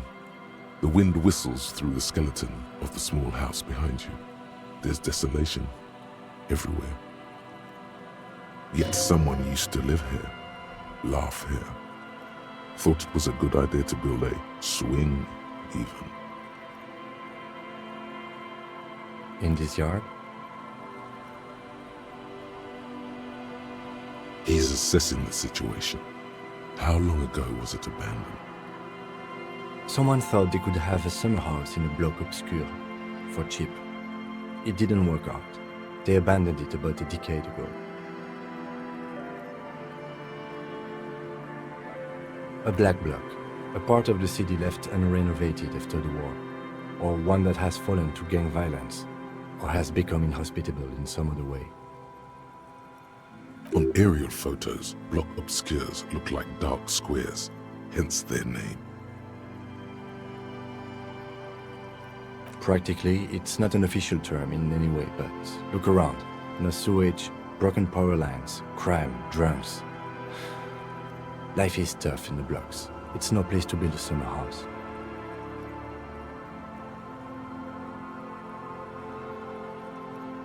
Yes, and you picked it up as part of the Jamrock Shuffle. It's not meant as nagging, just an observation. We should move. I don't think we will solve the murder with forays into the urban hinterland, at least in this phase of the investigation.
A banged-up motor carriage lies half-submerged in the icy water, slowly sinking into the Insulindian Ocean. Only the cabin top, rear wheels, and the engine remain visible.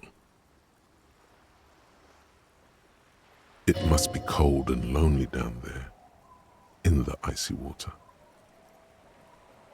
Remember the tire tracks in Martinez? This is where they were leading. It appears to be so.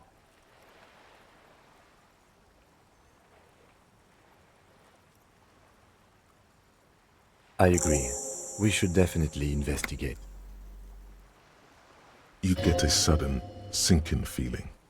Stomach acid comes up as you look at the motor carriage in the deep, dark, cold water.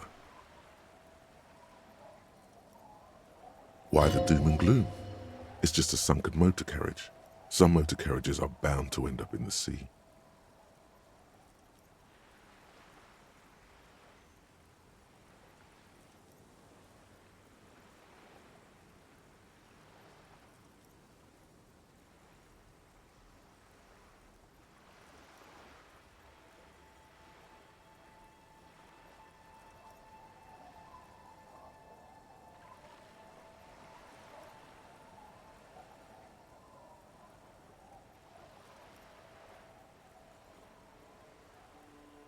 The motor carriage is properly stuck in the ice.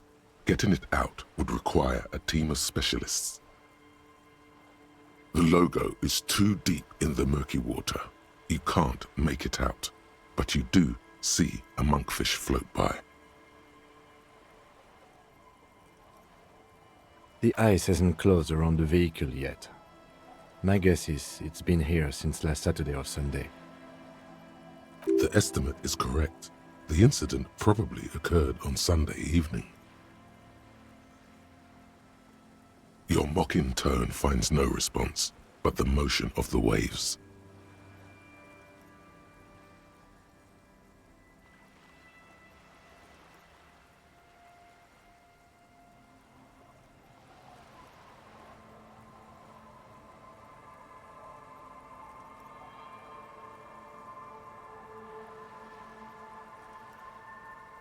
I did not. But I'd say it has been here since last Saturday or Sunday. Let's wait for the low tide and see what's inside. Great idea. Then we can get the things inside. The joyrider must have left something good inside. Guns, papers, maybe a cool jacket. A joyrider jacket. A joyrider jacket? You feel a strange connection to this joyrider. Maybe he's from some kind of joyriders district and likes blue and white racing livery, like a cop would. I don't know. An hour or two, tops?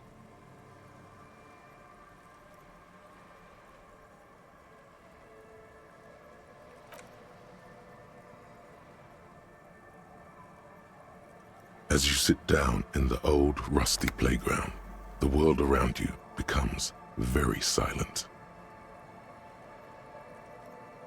The hinges creak under your weight, dangerously so.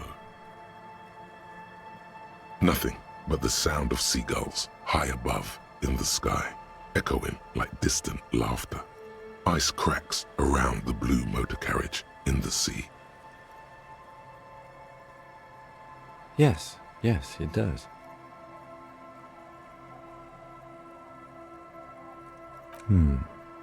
Let me think about it.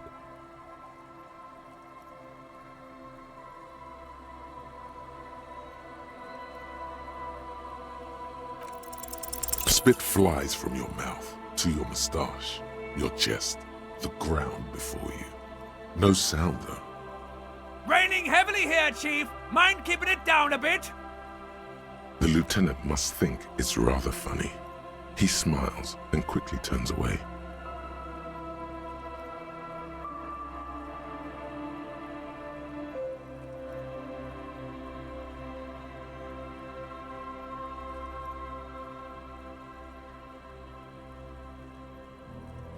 That's right. Just keep at it. It will come to you.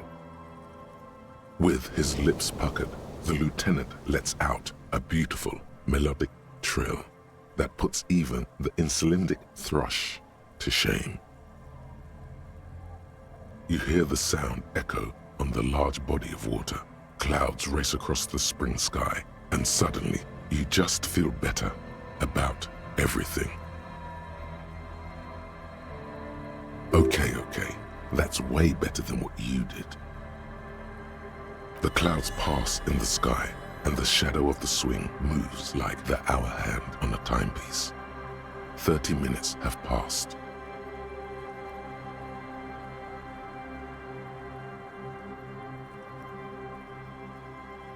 Looks like this might take a while. Time to present a good topic for discussion.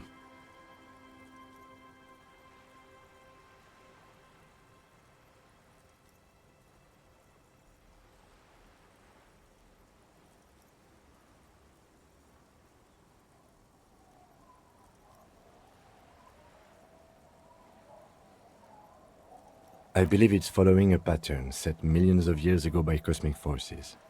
But I suppose it could move quicker, yes? Clouds on the horizon grow darker, and the shadow of the swing set keeps climbing. You hear the distant rumble of the city. 30 minutes pass.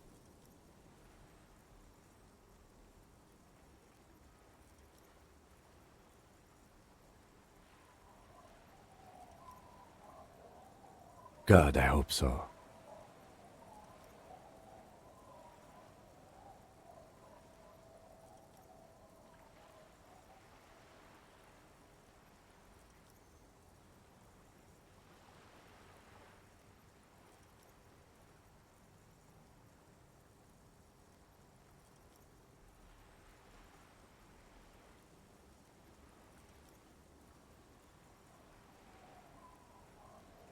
Your voice echoes on the water, strange and out of place in the environment.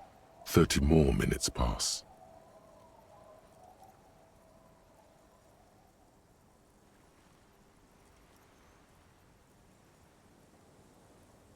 Detective, I've been able to make out the mark ever since we arrived. I find it odd that you haven't. It's a Coupris, Model 40. It is a simple and rugged machine, favored by working men, government offices, firefighters, animal control people, you know, those kinds of people. Yes, 41. What do you think it stands for? It's as if he knows what it stands for, but wants you to say it. It's pedagogical. Does he know something about the driver of this vehicle?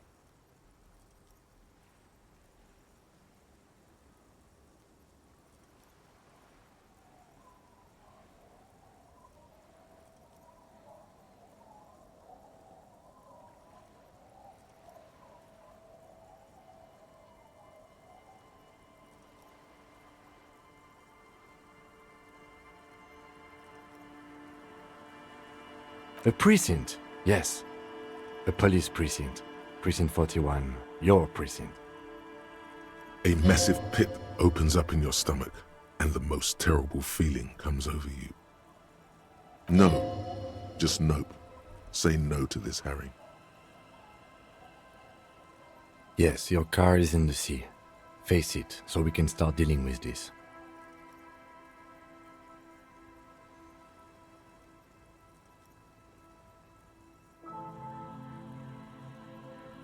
I'm afraid so, yes. It looks like you drove your police motor carriage into the sea after you jumped across the canal.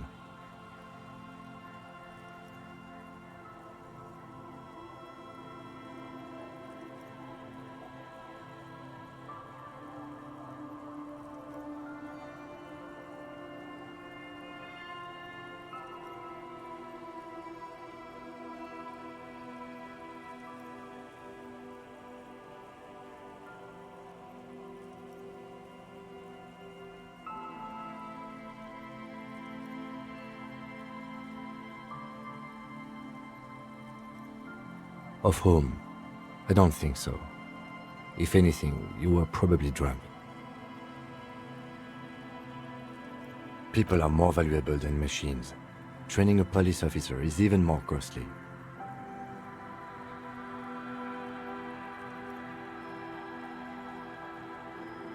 Detective, we don't.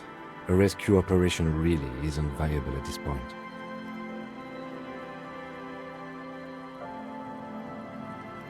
I'm afraid it will have to be there like that for many years. Look at it. Parts of it might be salvageable, but overall, this machine is a write-off. That is very unlikely. All the electrics are toast. That goes for the electromagnetic steering and brake systems as well. You'd be lucky to find one undamaged component in there. In a few months, there will be nothing but rust left of this vehicle. It'll be cheaper to buy a new one. Well, not cheaper. This motor carriage costs 40,000 real. But in the long run, it still makes more sense to buy a new machine than try to refurbish this.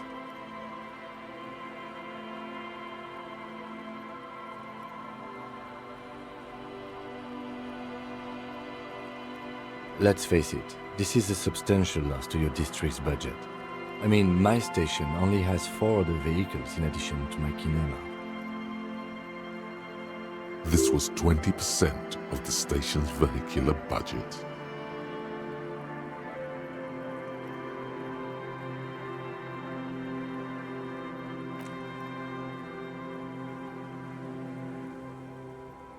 Yes, let's go take a look.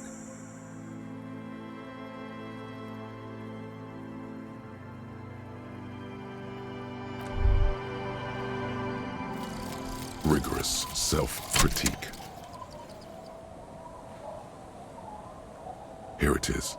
Hard facts from the man you are. You once jerked off in the locker room and were caught.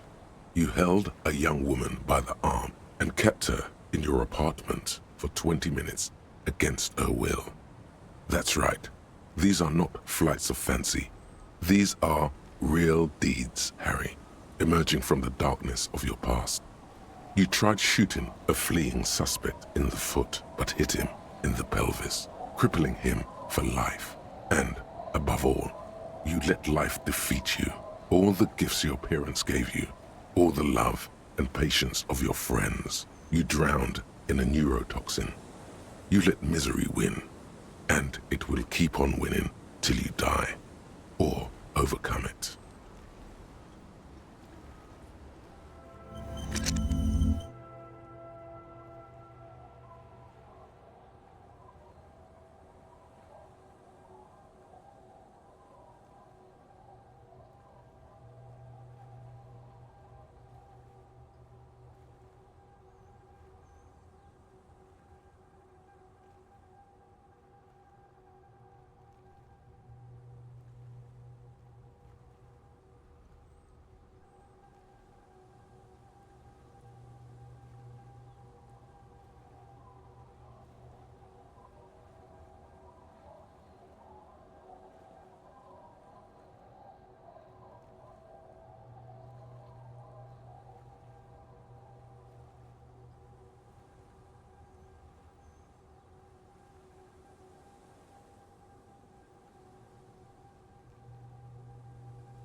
Yes?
Great news.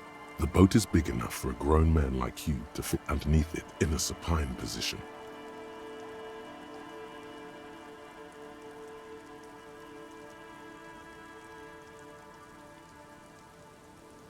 I don't know. Sleeping? What do people do under boats? This is merely a measurement from your visual cortex. Do with it what you want. Huh?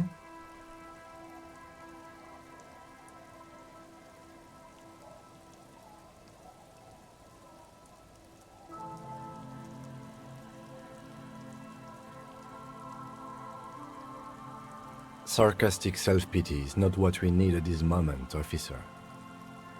I understand the situation looks grim, but we must continue with our investigation. You have a home, somewhere. All cops do. When this is done, you can return.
These are some wonderfully regular pants.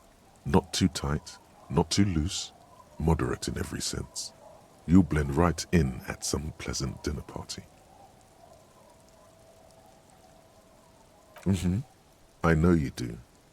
These inter-Isolari pants are like wearing a perfect compromise in your nether regions.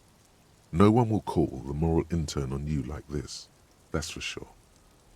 You're a little more moralist now, buddy. A little more normal, even if you didn't want to be.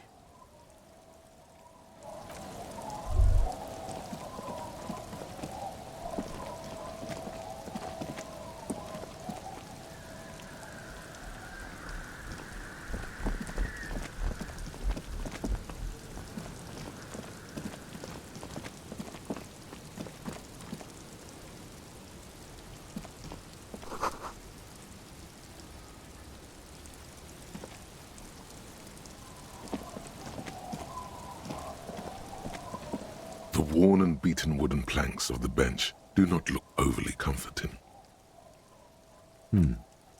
We can sit on benches after we've solved the murder. Let's go. You can revisit the bench if you ever need to pass the time when Lieutenant Kitsuragi is gone.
A police badge on which you see the photo of a man.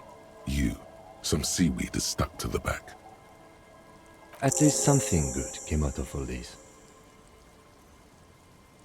Encased between two durable plastic sheets is a bluish card with lines of information and a watermark in the shape of the street grid of Revachol West. You see a photo, a name, a rank, a document number, the date of issue, and, in the lower right corner, your precinct. The man keeps winking at you with his green-grey eyes. The photo is old, no doubt about that. But the badge is new. You used an old photo for a new badge. Good choice. A newer photo would look different. 8, maybe 10 years. The guy in the picture is rather good looking. He's got a nice haircut and is distinctly lacking in massive sideburns.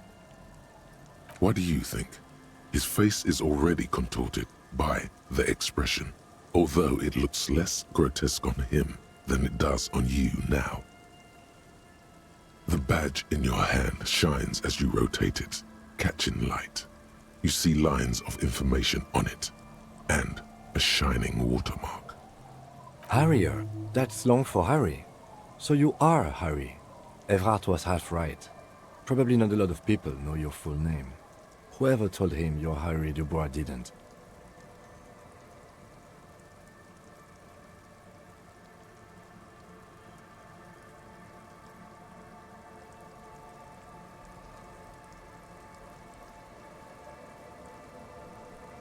Not strange at all. Your name is Harrier Dubois, like it says on your police badge. It's a wartime name, revolutionary. The kind mothers give their sons during troubled times, like Undying or Boxer or Ironhide. A name like armor.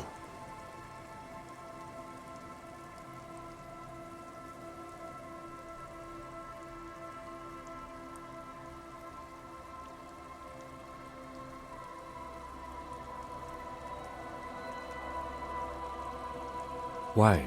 It's a cool name. I like it. Besides, you're Harry anyway. No one's ever called Harrier. He's not going to call you Harrier.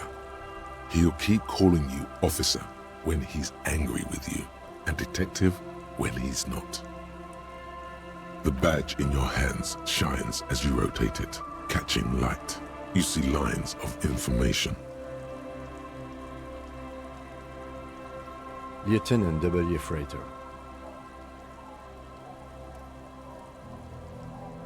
The lieutenant is a rank above sergeant and below captain.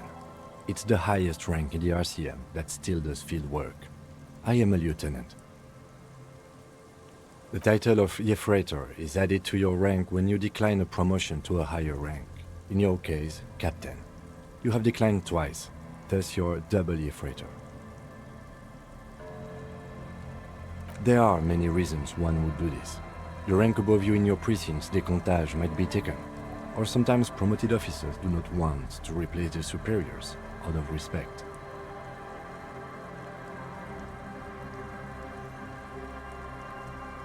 And sometimes they just prefer the type of police work available to their current rank, in your case, lieutenant.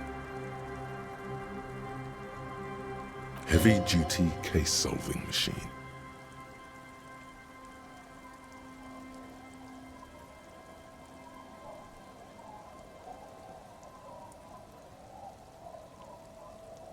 Décomptage is the hierarchical system employed by the Revachol citizens' militia. It means counting down to twos. The countdown is modeled after the dual leadership system employed by the left during the revolution, which in turn was developed by last-century experimental psychologists in the University of Königstein. The lowest rank is junior officer, usually teenagers. Then there are the patrol officers, then sergeants, lieutenants, and then a captain. That's basically it, except for a few kings. Kings like satellite officers and the additional freighter rank I already explained. The long and short of it is, you're his superior.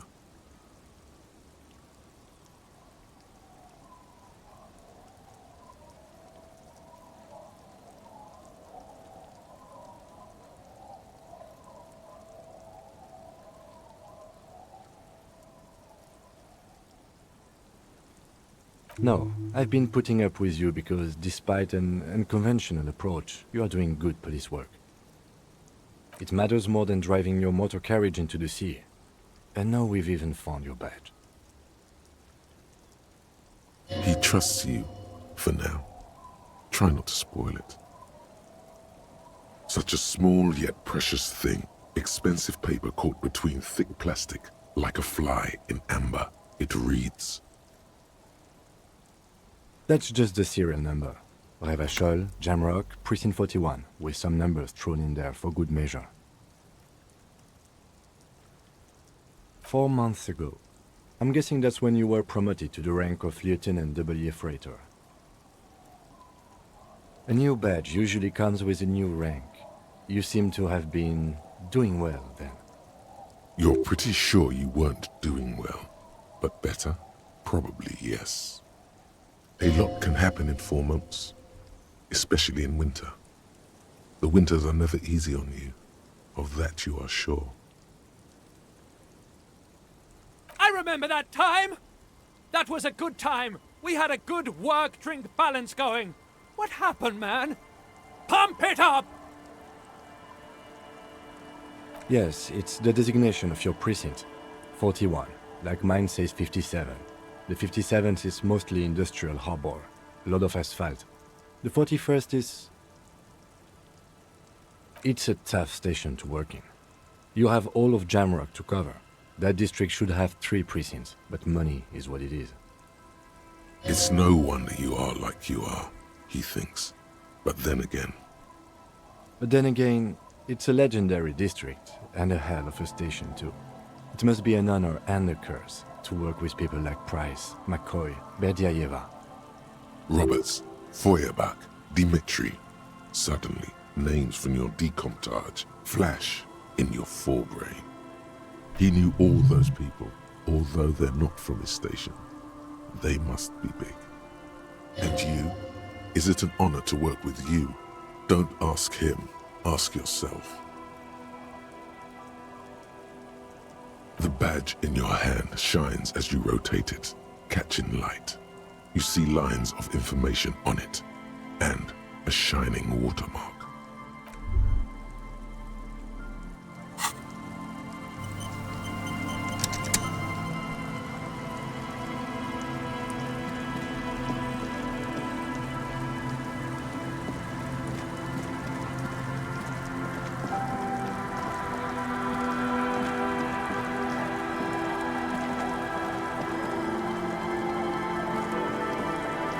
The scruffy-haired little boy kicks a stone. He can't be more than 5 years old. The other one looks indistinguishable from him. He watches his brother kick the stone with his tongue lolling out of his mouth.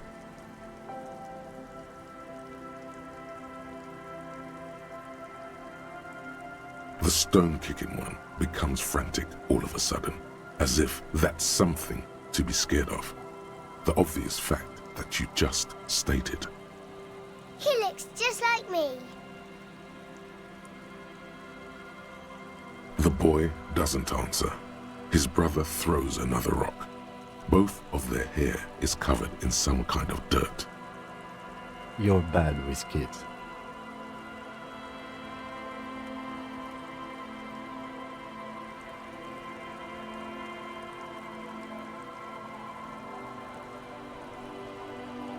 Maybe I am. Now, how about some actual police work? We are not getting anything here. The kids don't reply, absorbed in their little game.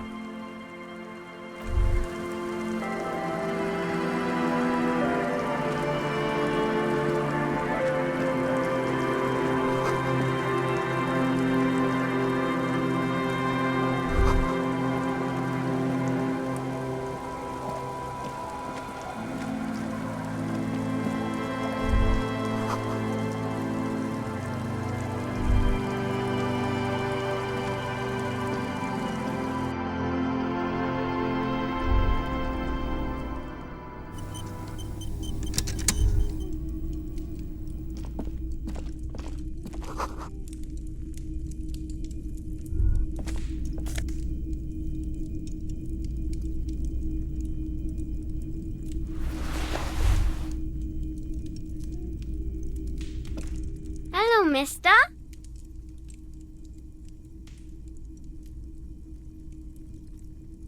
She clutches a small stuffed animal. Occasionally, she twirls it around.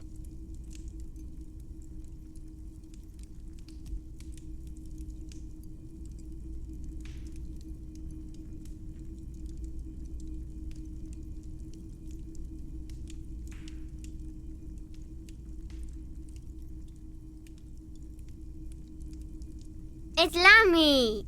He's my friend. Sort of. Like... Lambie is a stuffed lamb that, admittedly, has seen better days. One of the eye buttons is missing, and the fur is tattered in several parts.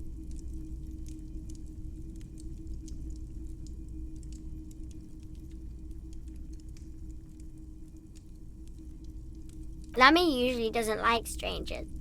But you're also fuzzy, like Lammy. Yes. They don't want to play with me. They're older and play outside. They look the same. Sometimes I can't tell them apart. They look identical.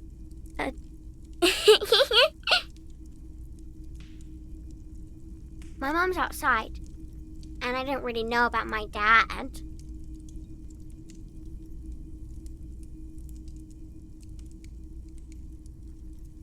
It's a grouse.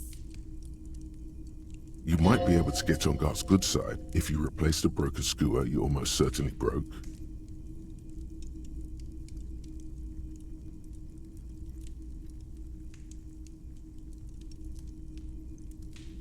I don't know.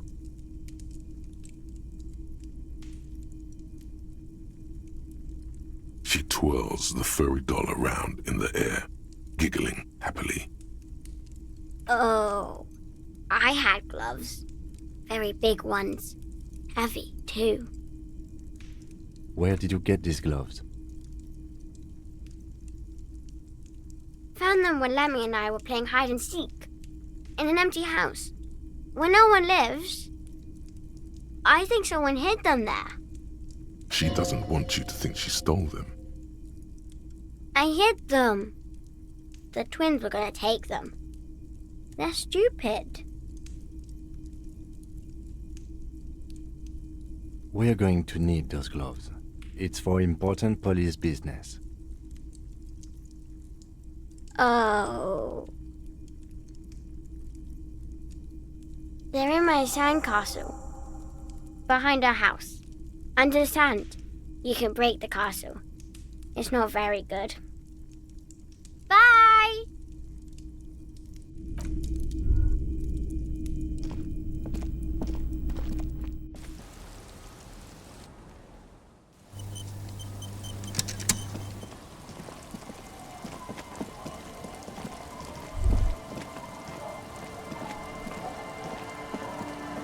Weather has not been kind to Lily's little sandcastle. The once mighty towers are quickly eroding away. You can see something shining back to you from what must have been a vast underground catacomb network.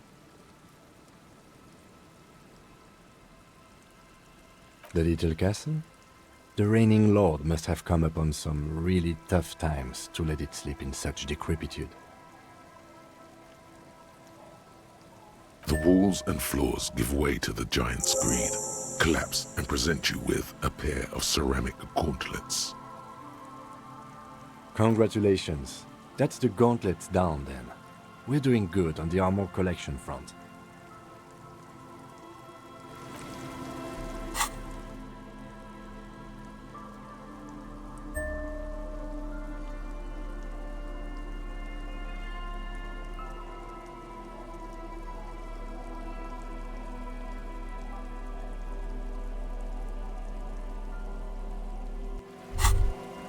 As you fold your fingers into a fist, you realize you could knock anyone out with one punch. The white ceramic gloves wrap around your digits comfortably. Your movements cause tiny little clicks, like dice rolling somewhere far away, as the plates reorient to your motions.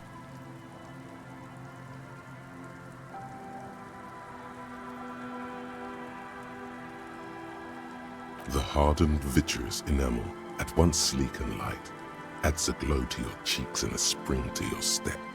Just imagine what a full suit of this stuff could do for you.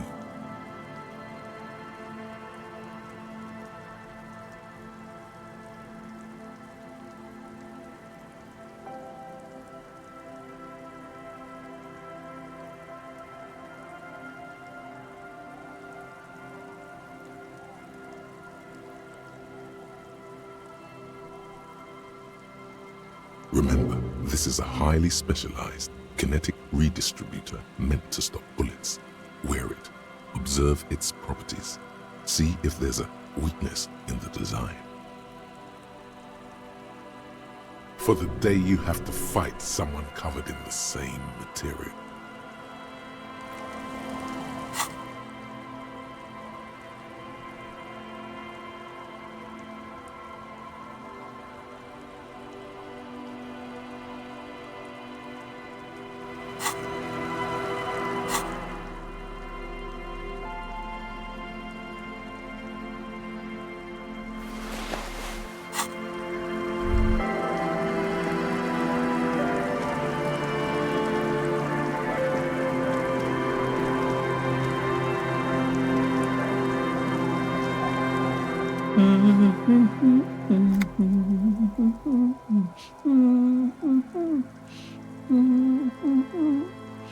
You're not sure about the melody, but it might be South Samaran, possibly Sigayan, also known as the apricot sujunti.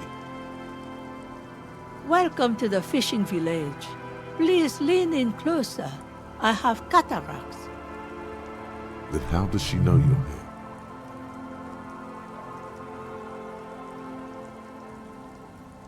I still have a golden ear. Come, come. Oh, welcome, police officer. We don't cause any trouble around here. And we don't want any trouble either. We are not here to cause any trouble, madame. Trouble? Say the second thing, Bratan. Shows you got style.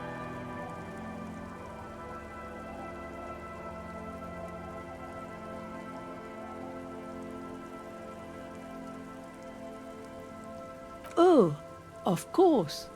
Last time we saw you around here was 12 years ago. You also came to take care of trouble then. Wish you did. But still, in Martinez, you're considered an ill omen. No, not you personally. I meant the RCM. Some of the men got into a fight. One of them killed another. Locked himself in that woodshed over there. He was brooding, needed some help opening the door. You got it open for him and took him to think about what he'd done in a more secluded place, somewhere more quiet. She says it as if he was on some kind of spiritual retreat.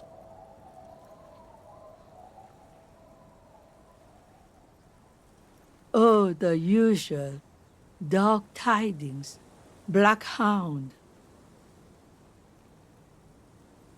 That's you, all right. A black hound licking your own heels.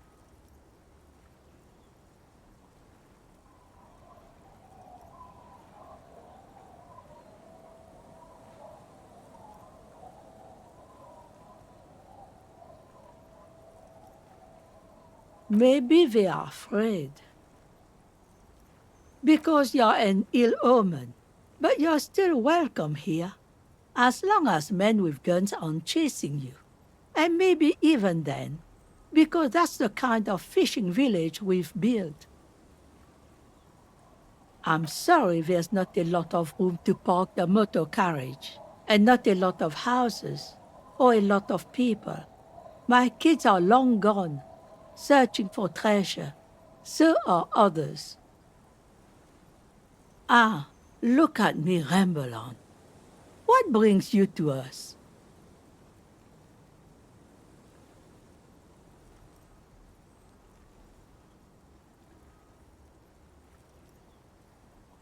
Stay? Most people here are trying to leave. That said, if lodgings is what you're looking for, I've got a free room in the shack.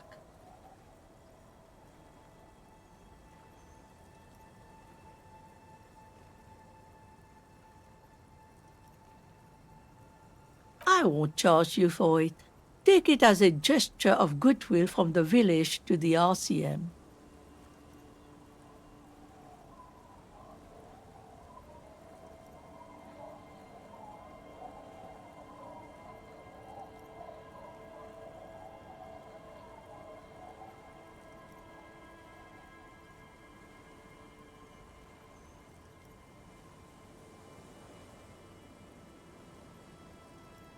No one is using it, and God knows it's not much anyway. You can stay there. Oh, don't. It's your choice. No skin off my teeth.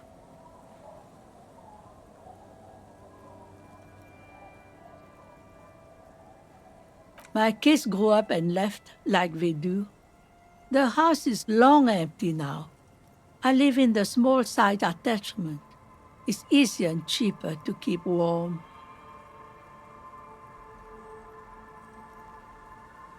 Aye, the room is pretty bare bones, but it's got a bed and roof over it. That's more than some folks have around here.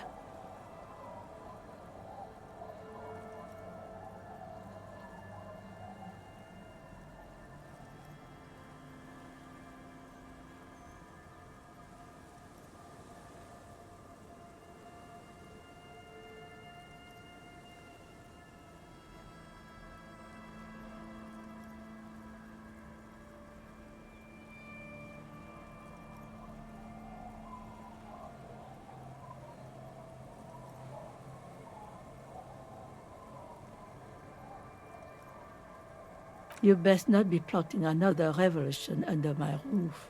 We barely got through the last one. But the room, do you want it?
Don't make an old woman regret opening her house to the police.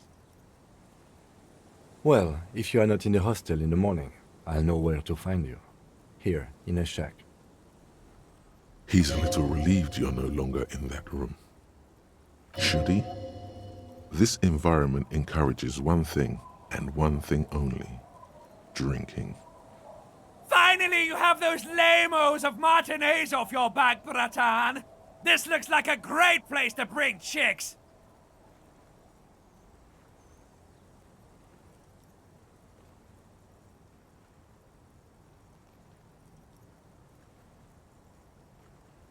Just us. It's barely a village anymore. We almost don't exist. This is pretty much a non-place. A gap. A blank spot on the map. Just a cluster of nameless shacks on a nameless street. The place is so pornographically poor, it's not even funny.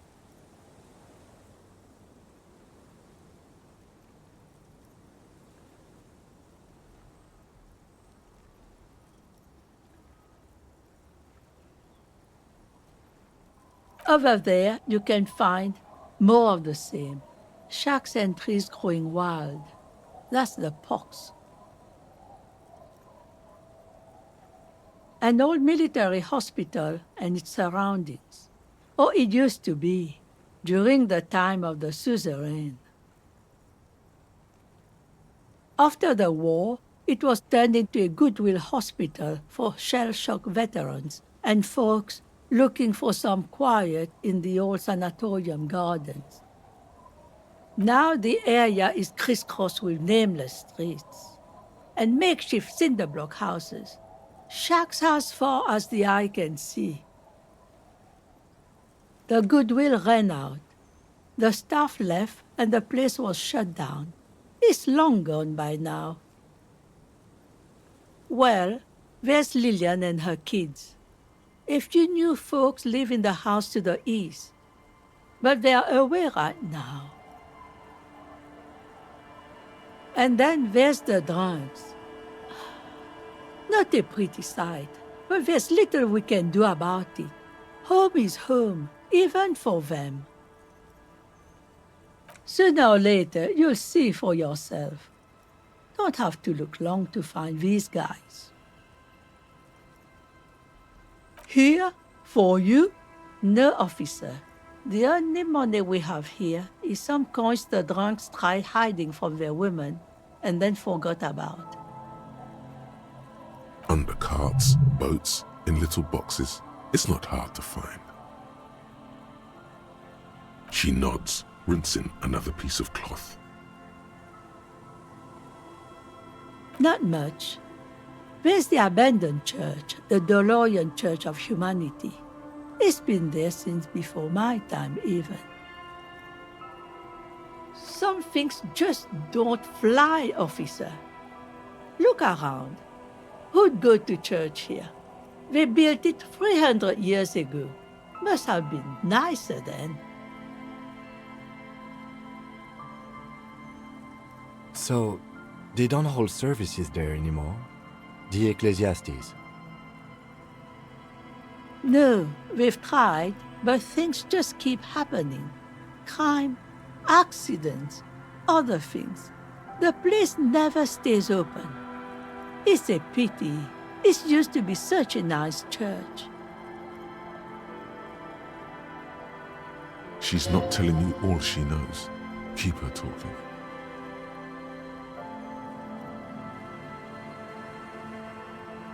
Well, there's that music from across the sea. Huh. It started a few days ago, and now it's blasting even through the night. And now, suspicious-looking people are sneaking around the church. I don't like that. Interesting. You could look into this ruckus if you have the time. Before you get to the church, there's some ruins, an apartment complex, or some kind of electrical plant. Run-down bunch of houses, empty. I don't know exactly. A pre-war place. It used to be something. Before the war. I wasn't here then, you know. Was born in Samara.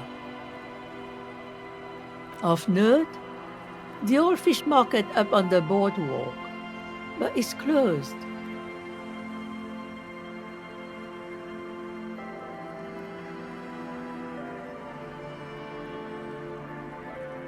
No one. That's why it's closed. It was once a bustling place, back when I was young, and so was everyone else.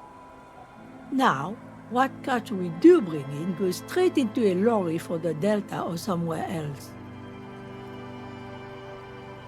What? You're one of those real estate people with big plans?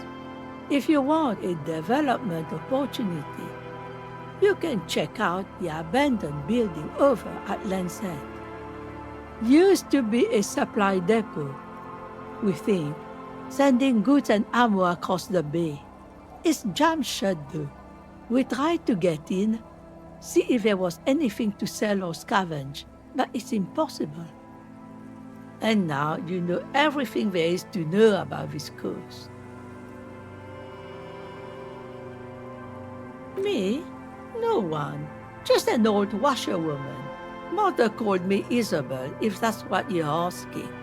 And my married name is Sadie. Now it's your turn, Mr.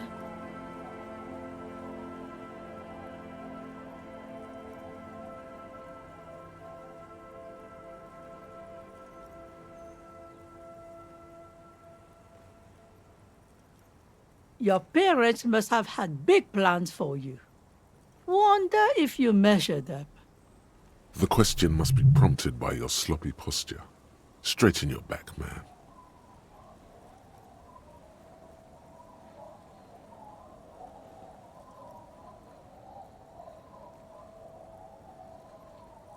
Eh? What's this about?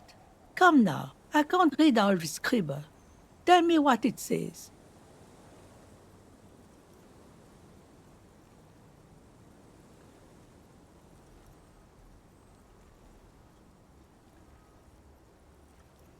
Huh. I might be half blind, but it looks like part of the village is gonna be a street. The best part. The part we need to get out of our houses. Have you asked Lillian about this? I won't even consider signing till I know she's on board. She's right over there, the dark-haired woman, leaning over the railing. Yes, you do that. Can't let fat Mr. Clare down now, can you? She is not impressed by a cop running errands for a local bigwig. Not at all.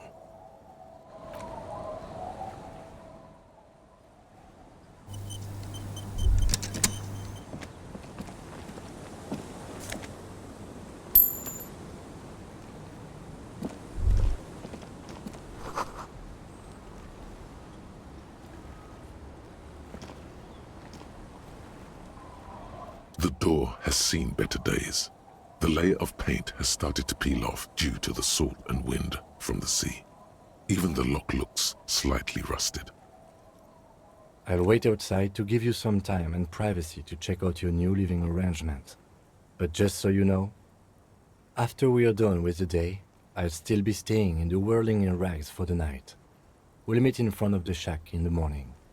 The key turns with a satisfying click. You can enter the shack now.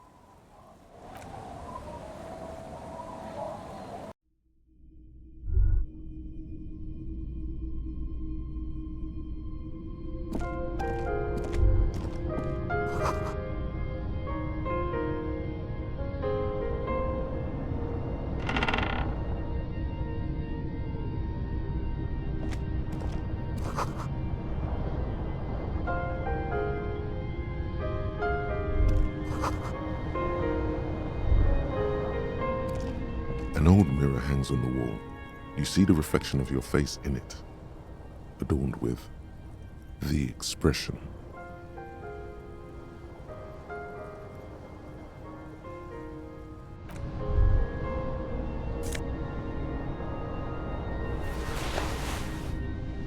The bed is comforting, if a bit run down. Still, you've earned a rest. The Jamrock Shuffle. In a way, yes, you are treasure hunting. Most officers from Precinct 41 do what is called the Jamrock Shuffle, cracking open containers. Most of them are from Jamrock or Coal City, the poorest parts of Revachol, that also overlap with the network of royal catacombs called Le Royaume, just beneath the streets. As children, you would all go underground, hoping to find treasure, and come back with a rat's tail or a used needle. That playful curiosity must still be in you. Who knows, maybe one day the Orbe de Montagne, the Holy Scepter, and the Cocaine Skull will all be yours.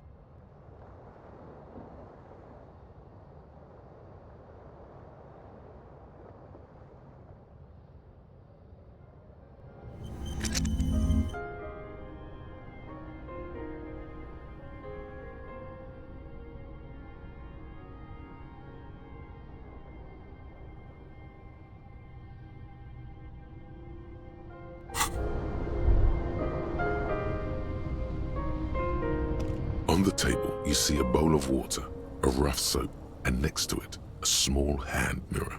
A straight razor soaks inside the wash basin.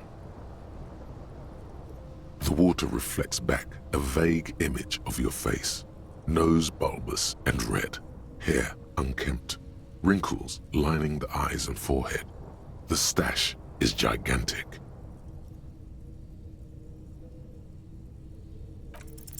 Your hand trembles as you scratch your cheek. Oh no, that's not how a grown man shaves. Thank God, I would have cut your throat. The centipede is exaggerating. People don't actually cut their own throats when they're shaving. At least, not accidentally.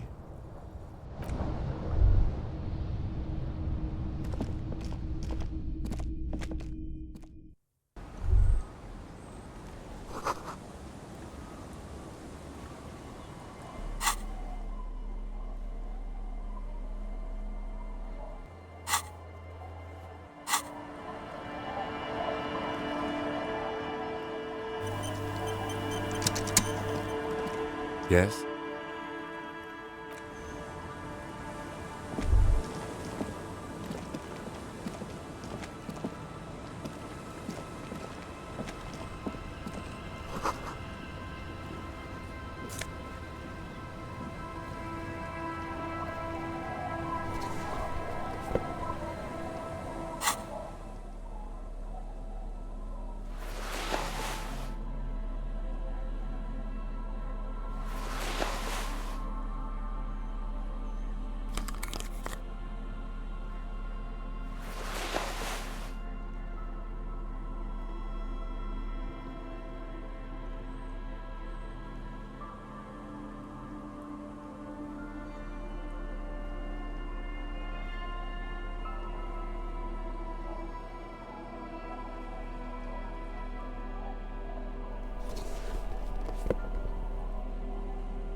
Hi, officer.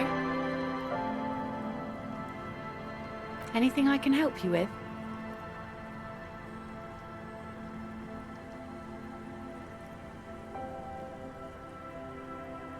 A fishing village on the seashore. This place doesn't really have a name. It's sometimes called Elysium. The sign on the street leading here is illegible. Has been since they built this place.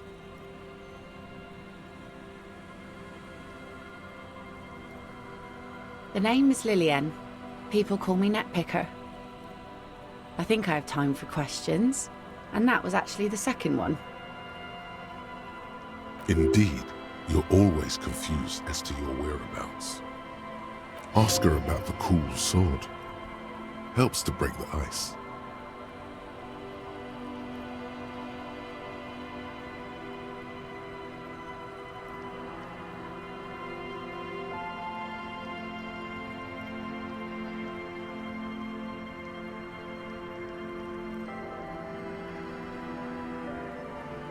Like I said, fish mostly. Sail the waves, take care of the kids, pick nets. Right now I'm tarring a little skiff.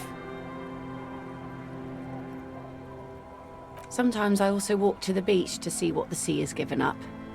The sea is full of surprises. Keep it professional, man. Don't make it sound like you're hitting on her. This is what is called a conversation.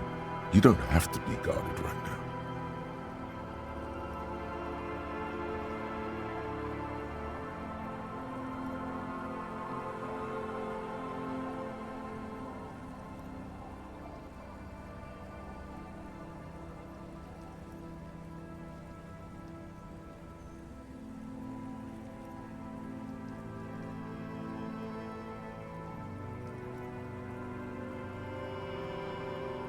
Wood, pieces of glass. Every once in a while we see dead bodies. Human, animal, fish, other odd sea creatures. A mine washed ashore once. Bottles, drugs also. Lost cargo in general. Most of the time it's just wood and glass. All right. Major choice moment. You only get to ask one thing. It would be weird to say them all. Choose wisely.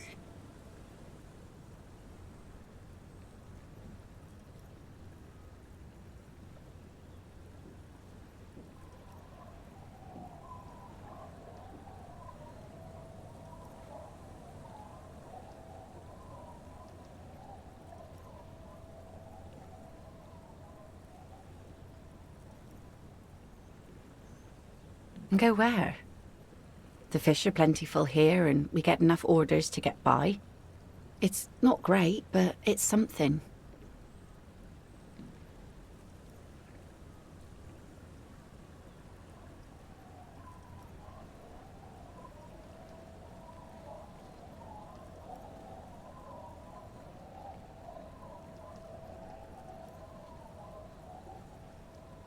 People imagine picking up and finding something better is an easy solution.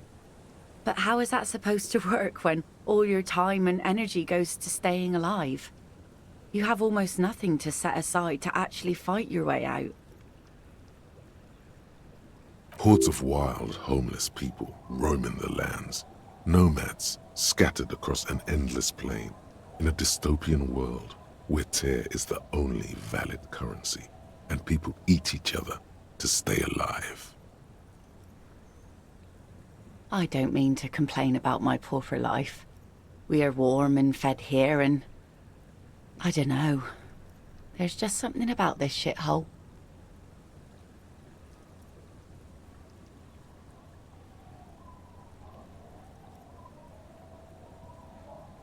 Let's see.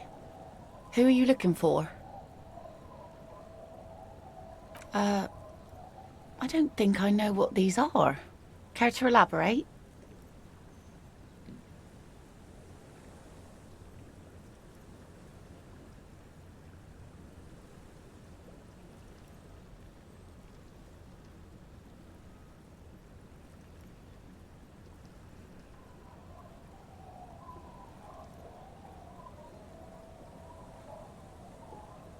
Aha!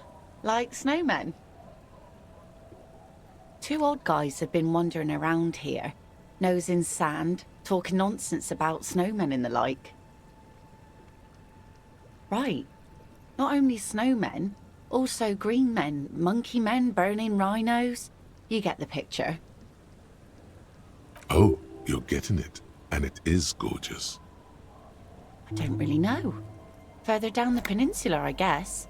I mean, that's where they were heading. Who else are you looking for besides snowmen? Well, how can I assist you then, officer?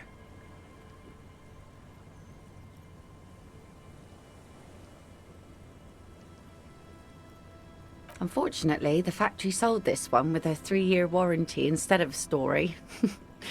It's to intimidate folks, mostly.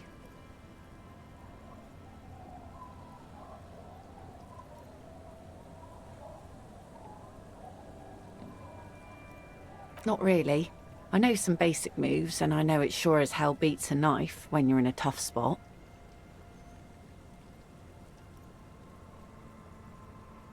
Guns are expensive and fragile, I think. Besides, I got kids, can't have guns around them, and sometimes a sharp blade is enough to keep folks at bay. From time to time, people need a lesson in respect. That's just the way it is. Back in the day, I caught the eyes of many men. And believe me, men need a lesson in manners from time to time.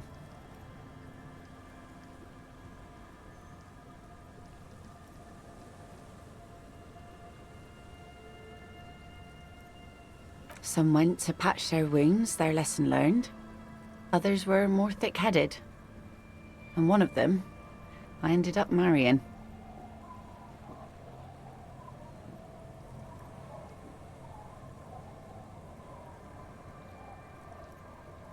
Gone.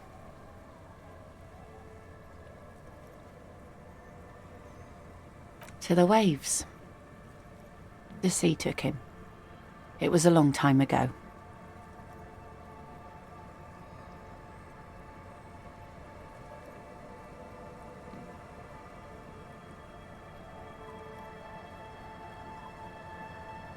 He didn't respect the sea. Went out there, drunk like a skunk, and sure enough, one day the boat was found floating empty. The bloated corpse turned up 2 weeks later. Now, before you tell me how sorry you are for my loss, know that it was 4 years ago, and I've moved on. There's only so much mourning you can do for a drunk with sinewy muscles.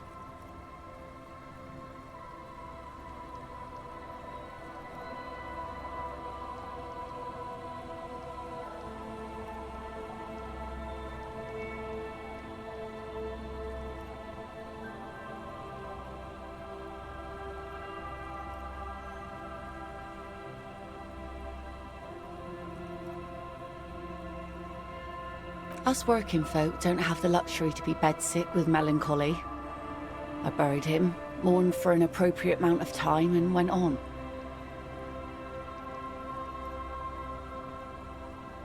Life didn't really change that much for me and the kids. This is neither a touchy nor a very interesting topic for her. She looks like she's ready to go on a date with another, better, drunk. Ask her. Both of you could need some action. Do it! Hit on the widow! It's the right thing to do!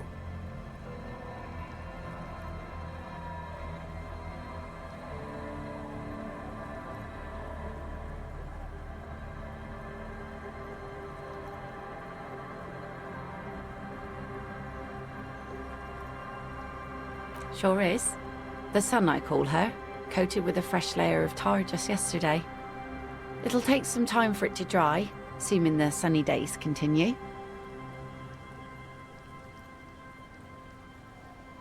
Aye. Sunny days. You got a problem with that? No, ma'am. We have no quarrel with sunny days.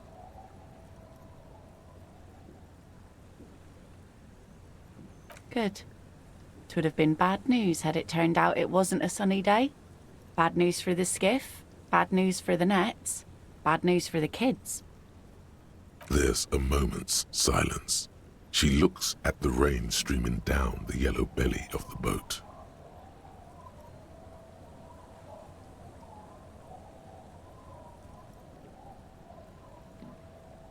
In time, when the sea turns and the winds settle, she will be ready.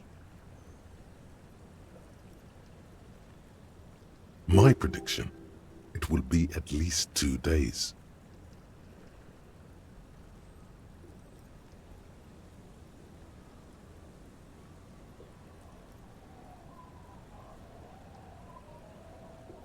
Were you?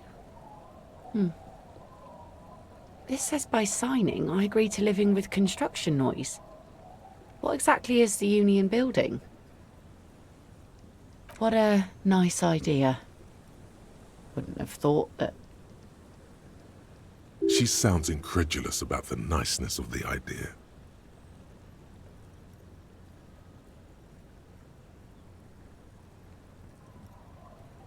that Evrart and the Union have nice plans for anything. I thought they only cared about themselves. Well, I guess Union members have children too. And those members have a vote when electing the head of the local chapter. Aye. Why not? Fine. Here you go.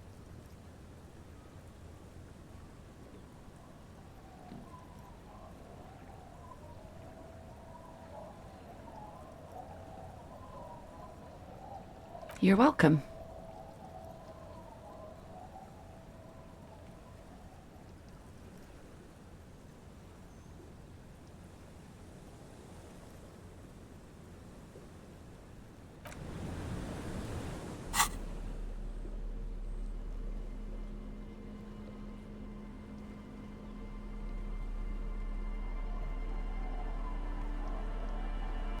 You take the legal documents out of the envelope, a 12 to 40 month construction period, and the zoning plan in the addendum. Underneath all this, Lillian's signature and an empty line waiting for a signee.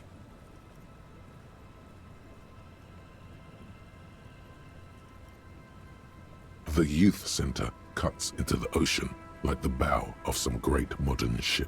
Apparently, it's going to cover most, if not all, of the street and the square between the existing houses. It's 3 stories tall.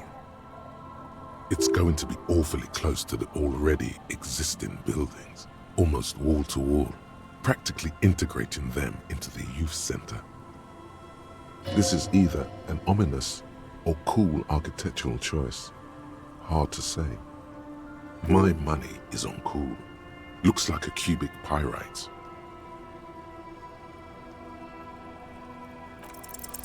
There is no loophole. The simple truth is, the current residents are going to lose their street access, and for the next 12 to 14 months, their lives will be dominated by constant construction noise right next door.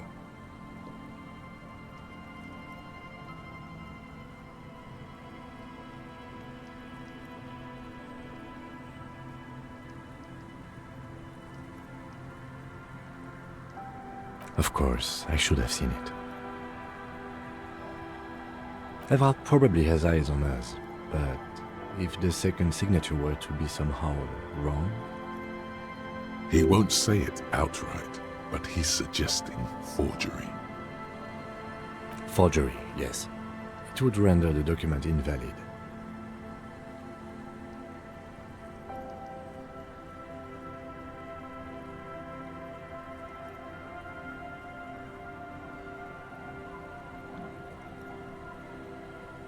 It's not the sort of act I would normally encourage, but under the circumstances, if done discreetly, it may be the only way to save what's left of the village. You probably don't have a pen? Here, you can keep this. I have another one. Or you could try to trick Everard. Get someone random to sign the document. By the time the union boss finds out, your business here will already be concluded.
Our tenant, the policeman.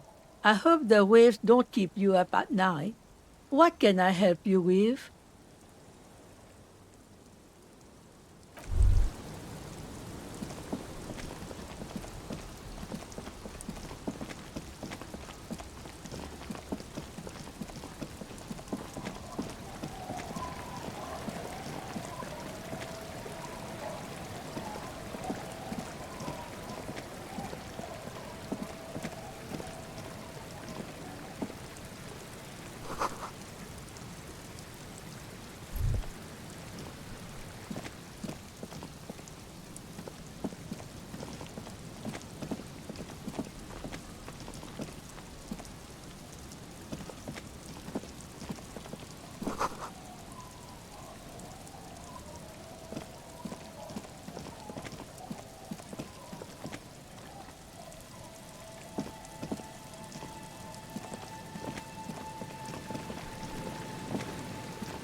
Yes?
Heavy wooden doors, more than twice your height, stand shut in front of you. The rectangular sea-worn ornamentation appears in stark contrast to the padlock, carelessly drilled into the wood.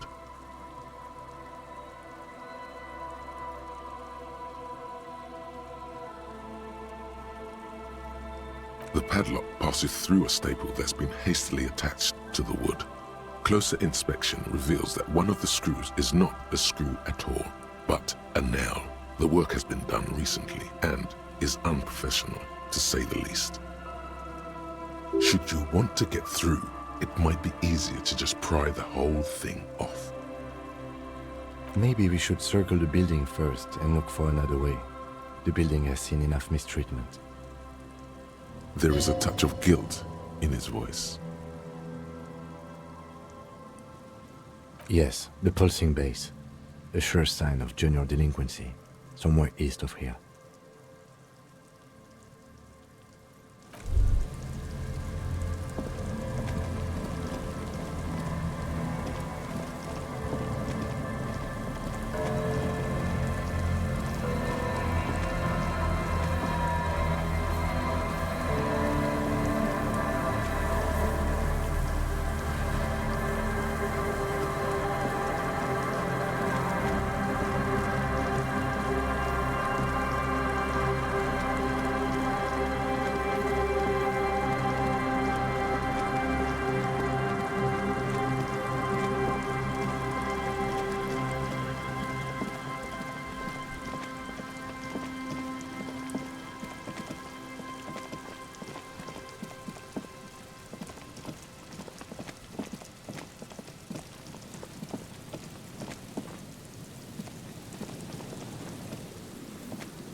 A shaggy-looking girl in her late teens or early 20s kneels on the ice with an electronic contraption in her hand. Hearing you approach, she looks up. Oh, hello there. It's cold out here. But she's not wearing a hat. She must be freezing. Everyone knows drugs make you invulnerable to cold. You bet this one likes to party. Huh? Maybe she didn't hear you. A little louder. So should you.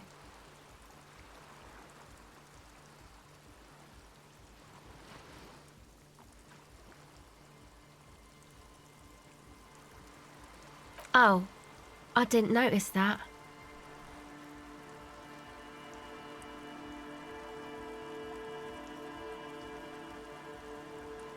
Yeah, well... Look, man, fuck the hat. What did she just say? That's not how a civilian is supposed to address an officer of the law.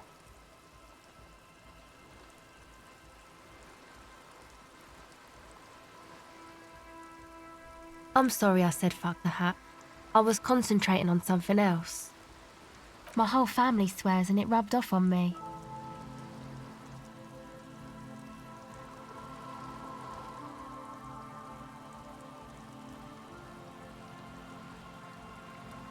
A cell.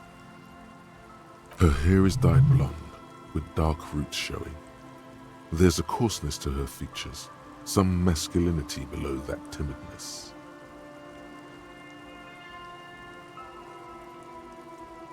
Why? Okay, it's Berger. A very common name. You have little reason to doubt that's her real name, but she's not all that surprised by this cop show questioning, is she?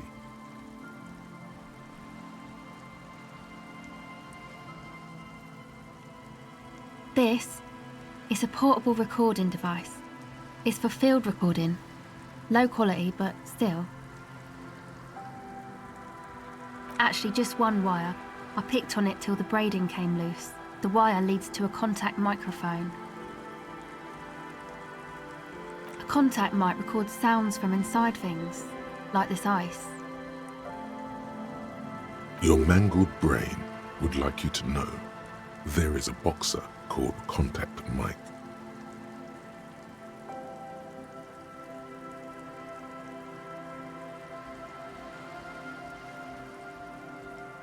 No idea.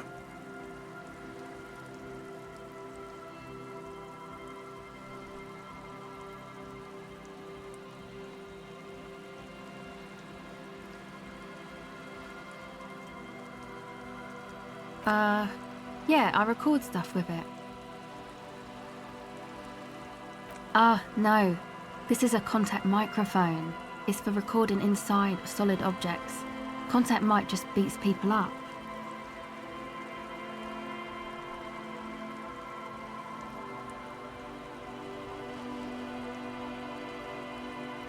The mic? I don't exactly know. Somehow it doesn't pick up vibrations from the air. The book said it only picks up structure-borne sound, if you like technobabble. Same place I got the recorder from, the Elysium. Oh man, you haven't been to the Elysium? It's the coolest place in this whole drug-addled shithole. It's a music club and a synthesizer workshop on Boogie Street in Jamrock. Musicians live there, like real musicians. I once saw Arno van Eyck. Thinking about it really cheers her up. It's a long way from here, though.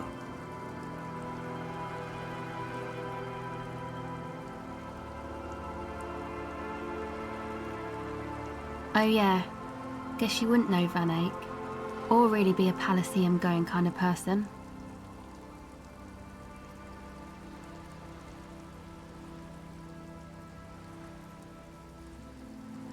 Yes? Okay.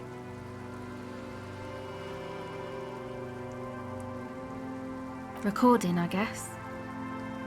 I think I'm recording cracks in the ice, but there's no way to tell. Not without headphones. I think I just recorded your footsteps too. Not sure how that will sound. My boyfriend sold them. I don't know, man. Things Just stuff you need for life.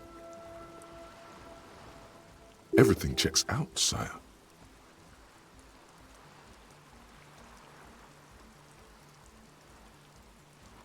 The musicians in the Elysium used them for making music. They looped the stuff, cutting the tapes together. They make music out of cracks in the ice and keys jangling. Crazy sounds like that. It's hard to explain. Anyway, I thought I'd make some too. It's supposed to be, like, a music place anyway. I don't really know what I'm doing. They use synthesizers too. I don't have a synthesizer. She looks at the recording device, the thing she thought would fill her hours with joy and escape. It's turning out to be an empty fantasy. She feels childish, very useless all of a sudden. Take this, you're cold. No man, fuck that, I'm cool. I'm sorry I said that. I'm sorry about the fuck. It's okay.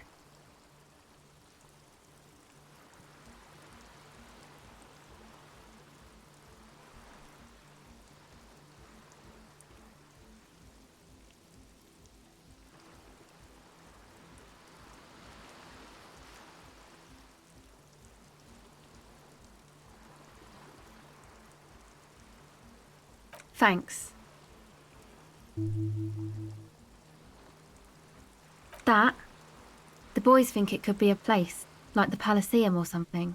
Stupid. It's really not going to be a Elysium, that's for sure. And who are these boys? Yeah, Andre and the guys, they're inside, in the tent. And why is that? They got too much stuff crammed in there, no room. Music stuff mostly. Like this tape recorder, but bigger. And there's piles of it. That stuff is more expensive than I am. More expensive than any of us, really. Doesn't matter, I can take the cold. Go ahead.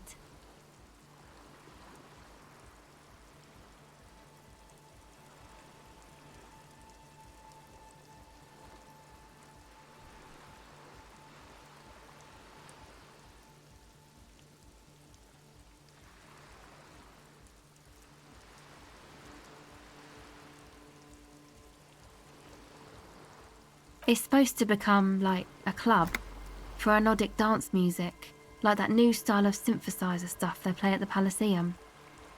Except that, yeah.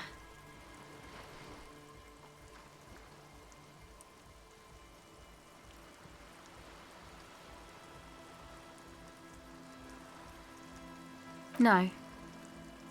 Not really, no. She's trying to get out of a direct lie with semantic tricks. She personally didn't put the padlock on the door. Yeah, you know, that's what I meant. Noid did. Noid put the padlock on the door.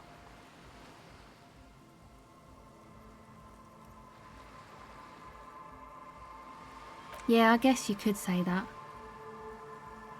To keep more weirdos from getting in. Fucking Martinez. I'm sorry. It's got the worst weirdos.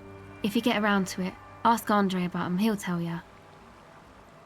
I know. It's not my idea. Andre and the boys found the place. It was supposed to be deserted, but now they can't even take it. Hey, you two are cops.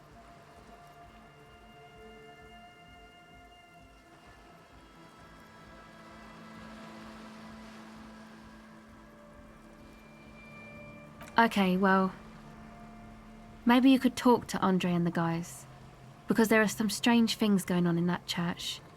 If you're police, you should look into it, right?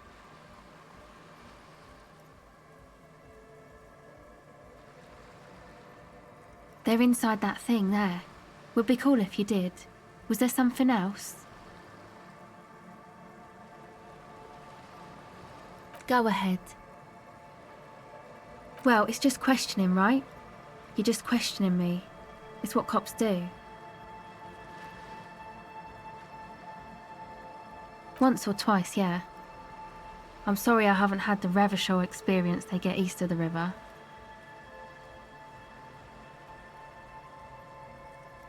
Rich people.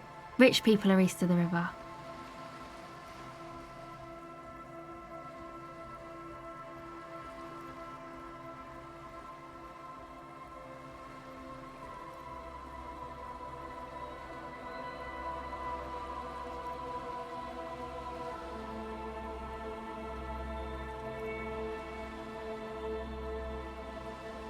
Bet they like it that way.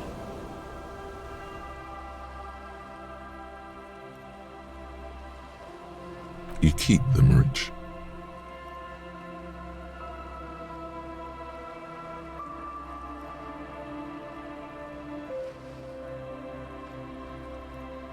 The usual.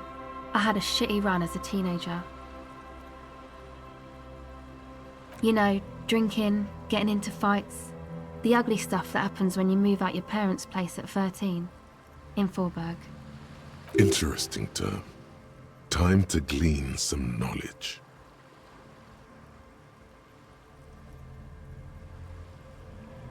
Is this a rhetorical question?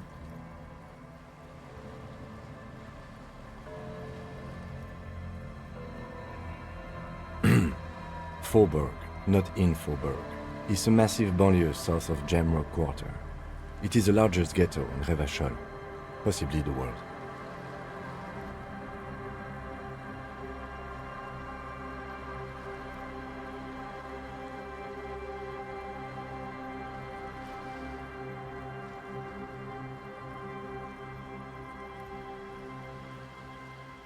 My dad was a drunk. Plus, I guess, I just wanted to drink too, you know, get my party on.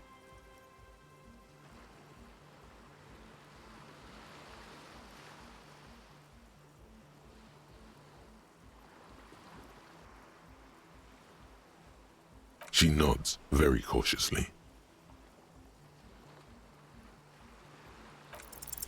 The device is still warm from her touch and heavy as a brick from the batteries inside. The company logo, Omicron, adorns its yellow plastic cover. Inside, the tape is rolling. The girl looks at the device in your hands. She looks you in the eye, her pupils wide, surrounded by a ridiculous amount of makeup.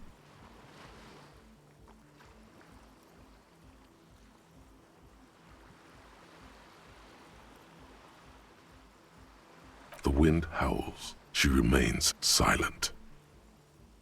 It's real. Tell her.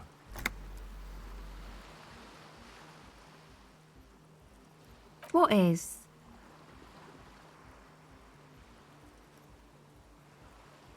I know. I'll stick to it. Something changes between you two. She looks at you differently now. As an equal. A fellow human being. So thanks, I guess, for the psych session. Maybe I can return it.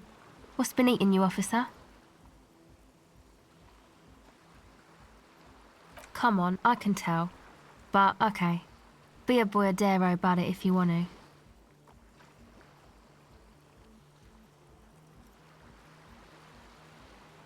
What is it?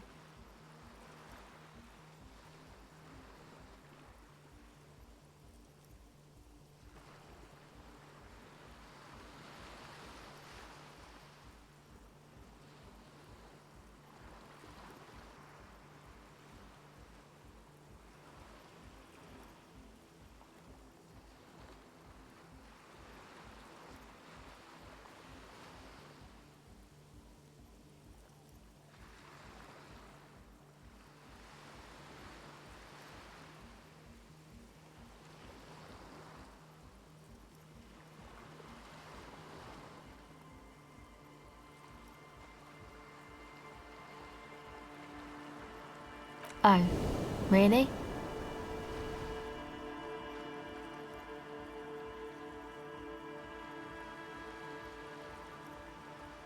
So, the thing that's been eating you is the slow pace of social progress?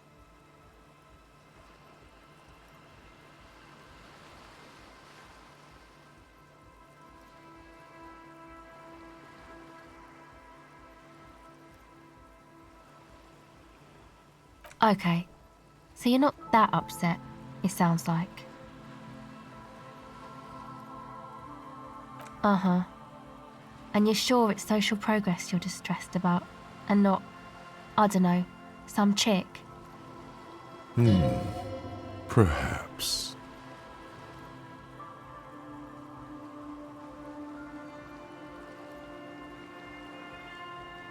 Okay. Why'd you think that?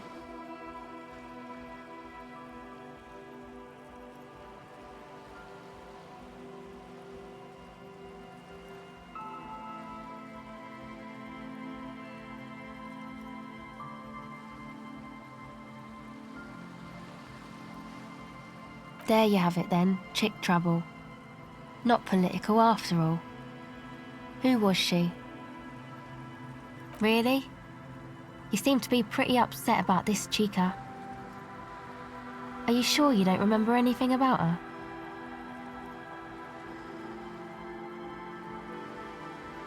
Wow, man.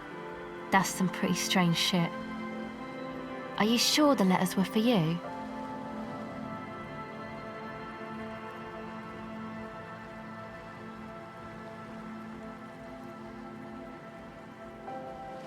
How come you don't remember, though?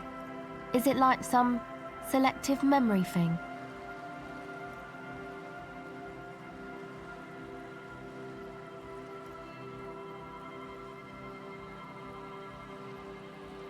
Yeah, or it might be that. This one time I did so much booze that I forgot too. It's obvious she's done more than booze.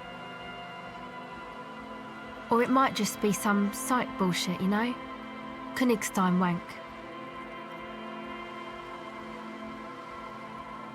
You know, the psych thing they've got going on there. Rich people like it.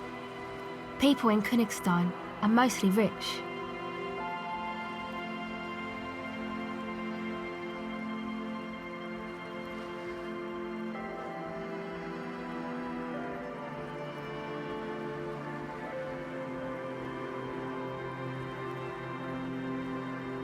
Yeah, I'm sorry. Might be for the best to keep that shit forgotten, actually. Just my opinion. If it itches, don't scratch. Yes, but it itches really, really bad.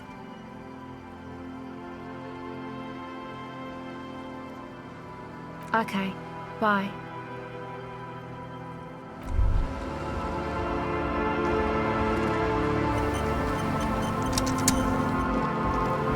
The tent is just tarpaulin fabric covering a pile of stuff. The flap is open. Inside, 3 young men are listening to some new form of music. It's like nothing you've ever heard. One of them looks at you. Come on, get in and close the flap behind you. The warm stuff's getting out. It's safe to assume this is their leader, or at least he thinks he is. Sorry, we barely have room for one. You go ahead. I'm too old for this. I'm actually not, he thinks. I just dislike delinquents. I'm sure you will feel right at home. I'll keep watch.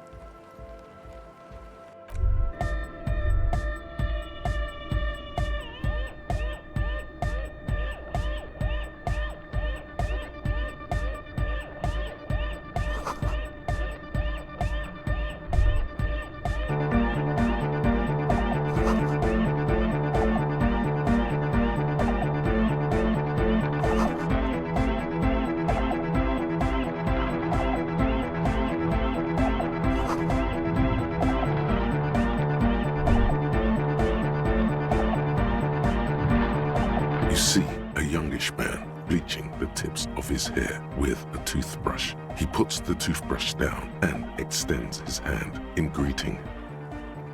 Hello, I'm Andre. It's a pleasure to meet you. His grip is strong, sweaty, and warm. He's trying to project and inspire confidence. This is my posse, Noid. The young man with earrings looks at you suspiciously.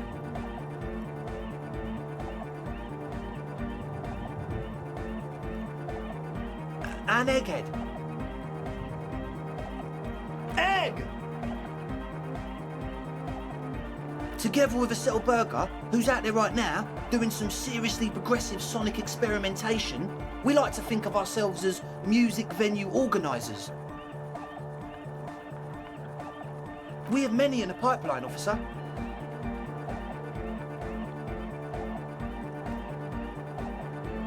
You see, we've been all over Jamrock North, prospecting for real estate to establish a new venue in. Honest for talent. Yeah, thank you, Egghead. And while there is no shortage of raw, unfettered talent spinning tapes in Jamrock, we've had rotten luck with the real estate part. Place is a shithole. I apologise for my friend Noid's potty mouth. I realise this is not how you speak to a police officer. He has authority issues.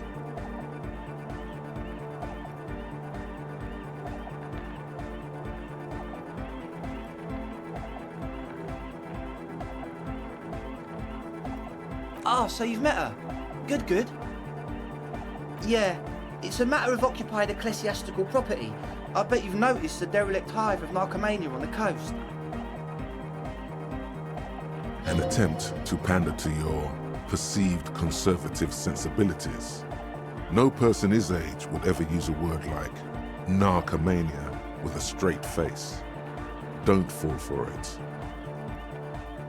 I'm talking about the church, and I'm not exaggerating. Even a place of spiritual refuge can become a magnet for all sorts of dopeheads and burnouts if left unattended. Dopeheads! Burnouts! Well, I'm sad to say, that's exactly what happened. Sad because we were just about to put Martinez on the map with one of the maddest dance clubs in Jamrock. Nah, strike that, in Reversholt. Strike that! The word! And sadder yet, because the dopeheads and burnouts hold up in there are the worst kind. He leans back a little, watching you with a steady, serious gaze, letting you imagine just how bad those dopeheads and burnouts really are. Good. This calls for an opinion. You're an expert in those.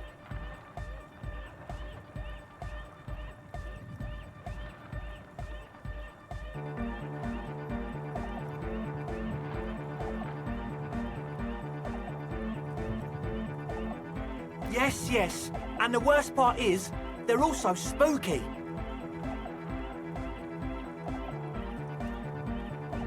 I was hoping you would be the judge of that, officer. All I can say is, their spookiness is the kind that keeps us from restoring this church into a community centre and a place of spiritual refuge. Also, they don't eat or clean the building. Shit's gonna collapse. People just want to spin tapes without them spooking it up. Place has bad signs. No one can dance like that. Thank you, Egghead. So you're gonna look into it, right? It should be a police matter. Getting them out. Whatever spooky stuff they're doing, I'm sure it's not what the Ecclesiastes meant their property for. All right, man.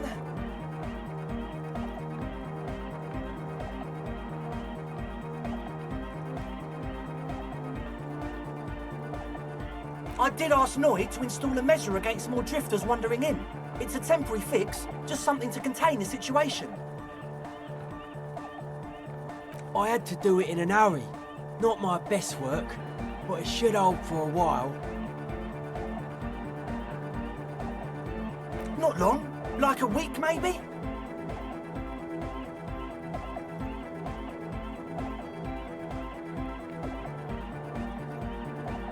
I'm super sure they're alive. I mean, come on. I'm at least 90%, maybe 85% sure they're still alive.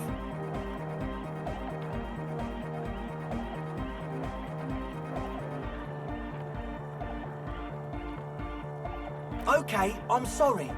I'm sorry too. I guess it wasn't very hardcore of us to just lock them in like that. Of course. Noid, give the officer the key.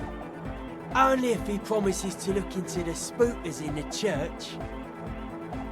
Officer, I apologise.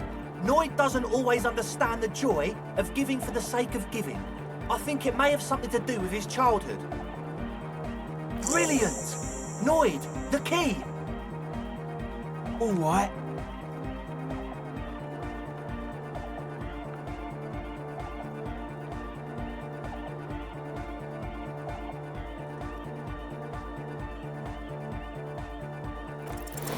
It's as if time has frozen somehow.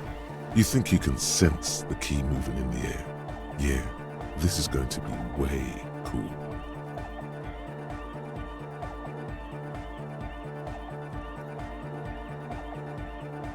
Blam!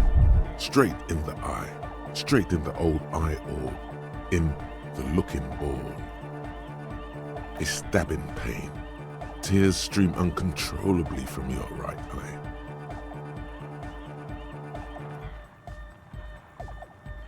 Man, I'm super sorry. That was totally my bad. I got overexcited. Threw him too hard. I'm sorry. He looks like he's genuinely sorry he didn't throw them better.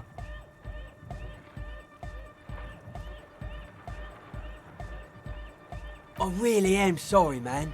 Just take this, okay? Wow, looks like there's quite a lot there.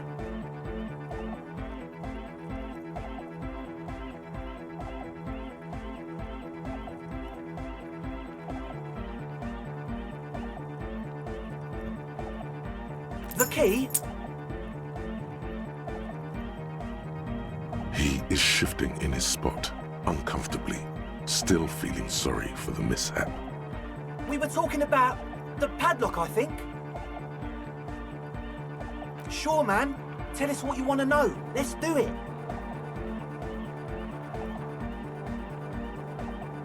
Truth is, I don't really know. None of us do. I don't even know how many there are. All we've seen are glimpses.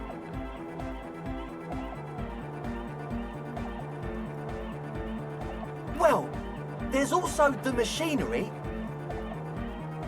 This machinery is of the deeply mystical variety.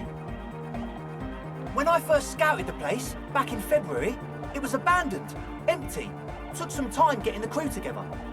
So about 2 weeks ago, we came here hoping to set the stuff up. Suddenly, there are all these strange machines lying around in there.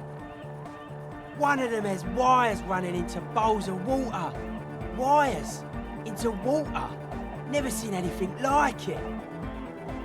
Andre, tell him about the feeling. Oh, and it felt like there was something in there with us, watching us from the dark. No, the other one. Which other one? I'm not as in tune with my emotions as you are, Egg. Felt like silence. Awful silence.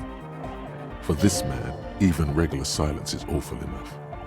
But that was something greater.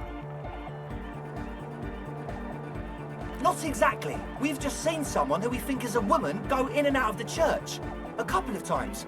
And we felt someone or something eyeing us inside. But that's kinda it.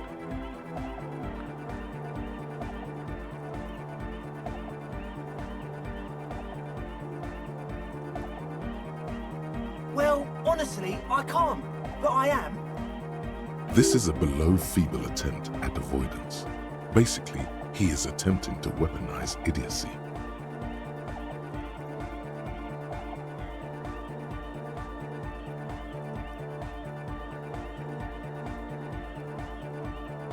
Hey now, I'm 70% sure they're substance abusers. Don't let all that technology fool you. Where do you think the drugs come from? You should talk to Noid about that. I just got a distinct burnout and dopehead sign from them. Probably jacked up to some snuff station too. Probably, very likely. Like, you aren't alone, you know? It wasn't quite human, if you know what I mean. Not human, as in a ghost? Do you know what he means? It was this dark shape climbing upside down along the ceiling, like some kind of crab man. Yeah, you know, the way it was climbing up and around the ceiling, like a crab. It was stalking a cell, exhibiting ambush behaviour. Yeah, totally. I mean, I didn't personally see it. Estelle was alone that time, but I believe her. If she comes out running and says there's a crab in there, there's a crab in there. So he hasn't even been in there lately. Is he afraid? You should ask her about it, but be nice. Don't tell her you don't believe in the crab. There probably is no crab man. Don't let them draw you in with this nonsense. Sure. What?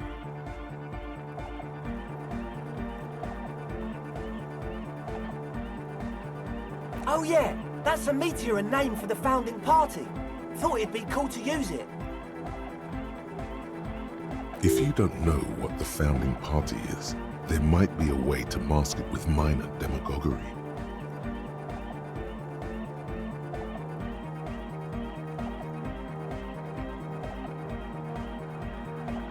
You know, of Meteo, concerning Meteo.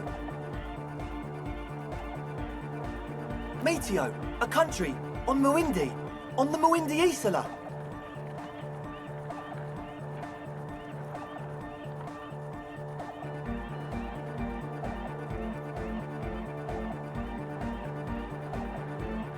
Come to think of it, I've never really looked them up, you know. I can't give you a precise definition, but they're a very powerful religious organisation. And they have roots in ancient mass society. And they're the custodians of the Pericanassian Church. Plus, they anoint the innocents. They, like, made the innocentic system, no? You're totally wrong about that. The Pericanassian Church is about love. And Nordic music is about love. I got love for my Pericanassian posse. Love is the relay out of death. We dance. Love is hardcore. Unity. Unity. Make some noise for my Insulindian posse.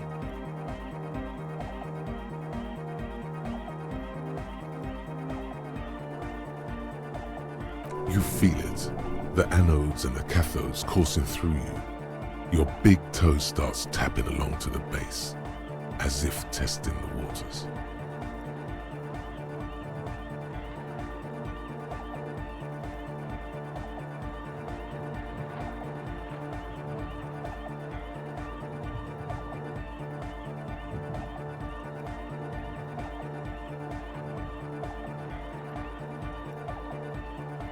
Oh yeah, it can.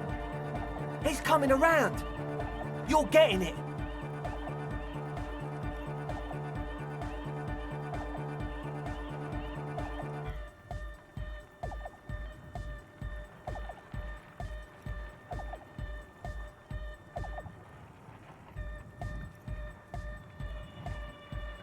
Yeah! Yakokata! The place to be! He seems ecstatic that you share his vision of Pericarnassianism. Do it for the masses. Do it for the crew. I didn't want to say it, but it was pretty lame of you to imply otherwise. Anyway, you got more questions? The one with the large head is still looking at you, nodding his head, waiting for your body to start moving. Yeah! Let it out! Let the disco happen! Bring the disco into this world! Get this church shit on, and then dance there, motherfucker! Yes. What?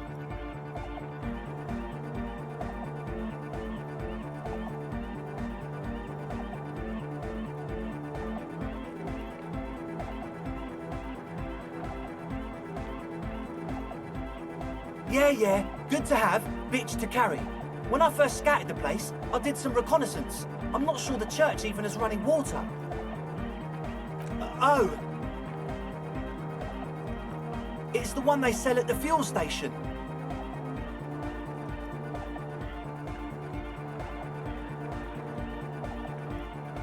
The what now? Oh, the old Ultra. I have a major sinus infection, stuffy nose. We all do. Shit's all blasted up. Winter, can't even breathe. Yes, that's all Nosefed's doing. Without the Noser, I'd be drowning in shit right now. No, Safed is the shit.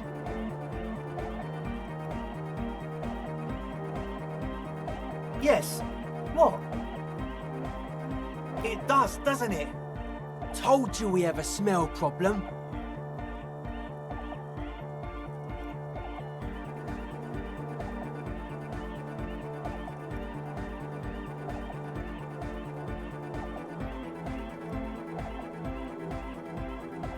Ether? I don't smell ether. Do you, Noid? No. He sniffs the air, then shrugs. It doesn't take a forensic scientist to guess it's drug-related.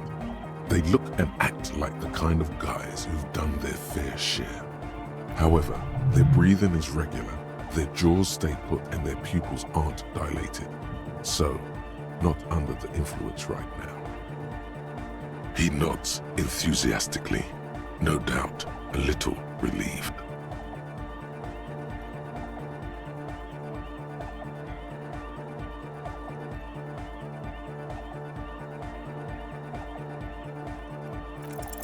Okay, so the Speed Freaks want to start a club for dance music. That much checks out. Youths like music. You feel as though you might have liked music more when you were young, too. But you digress. Indeed, so one of them came upon the abandoned church. They want to turn it into a club for dance music, but agents of narcomania have overrun it. You shudder to think of all the narco they must have already consumed in there. Narco is bad. Plus, and it has to be considered, you can't invent the future of dance music in this smelly old tent. Imagine if you had the church. That settles it. Analysis complete. Their story checks out. It still feels as if this didn't quite go as it should have. But as always, we'll be right here, waiting patiently for the news. Yeah! Honorable One, you have accumulated a substantial amount of honor points on your life path. You are a man most virtuous.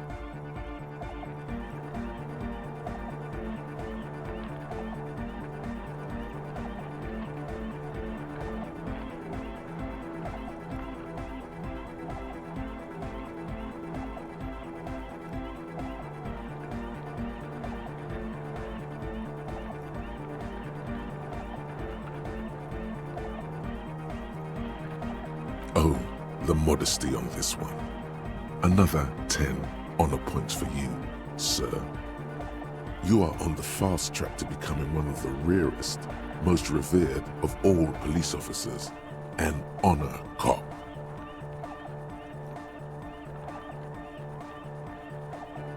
Living in the name of virtue and doing noble deeds while expecting nothing in return is not archaic. How can you even think that? Selflessness forms the basis for the warrior code, an ageless code, as fit for nomadic Ilmaran tribes traversing the vast red plateau in Provincia Gordi, as it is for your neighborhood postman.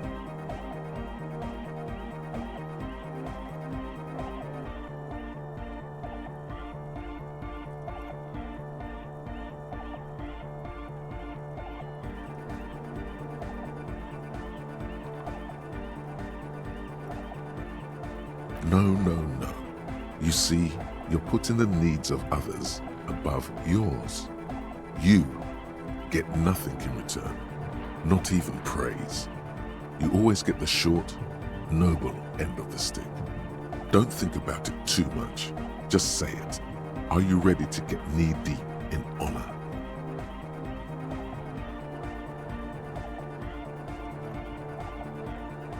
Yes, your deeds have spoken for you, Honorable One.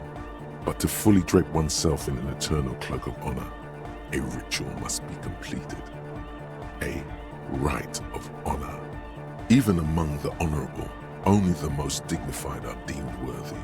But you, O Honorable One, have excelled in honor.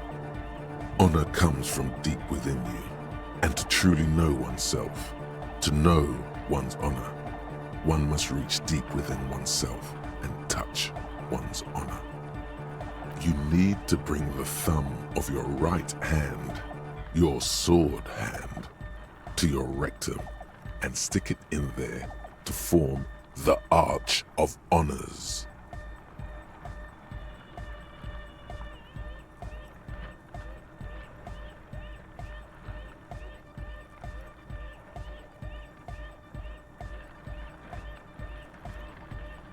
Then they will witness honor so great, it seems nigh impossible a single man can contain it. They will admire you, honorable one. Most dishonorable are those who have known honor, carried honor in their hearts, and then disowned honor. They are the honor fallen. You brought much shame on your family today. Your name will forever be tarnished by this most shameful of deeds. Be forever banished, shameful one.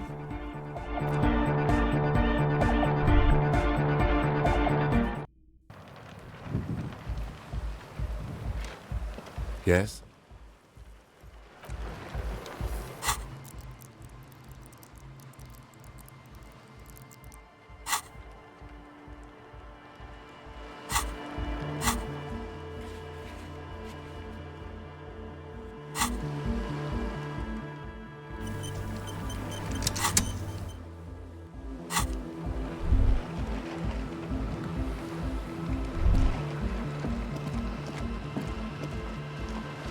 The shaggy-haired girl kneels on the sea ice. She looks up as you approach.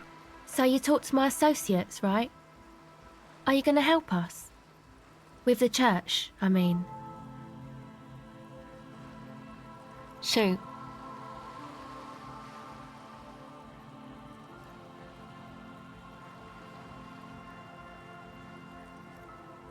My associates? I haven't got much to say about them.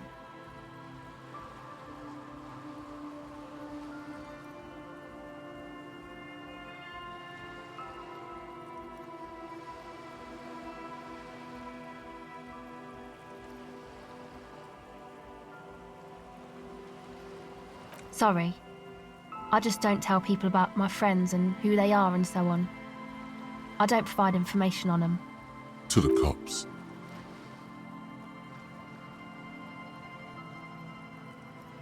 Me? I'm a silver bird. Don't know what makes you think it'll be any different later, but... Oh, that. You're not gonna believe me. There's no point in me telling you. She's less prone to blurt it out, crab man, than the others. Okay. I went in and I saw a woman next to one of those machines there. Noid calls it a mainframe. She was dressed like someone who's been raised by their grandmother, you know, strange old clothes. Had this absent expression, didn't say anything, just stood still.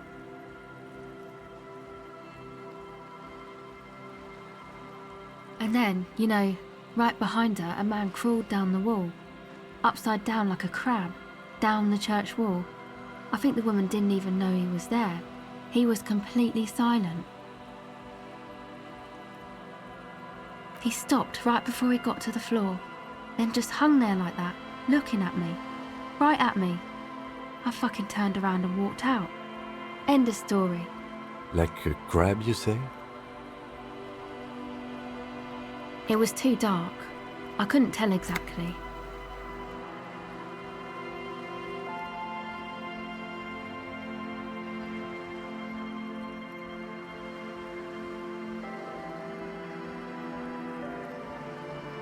Why?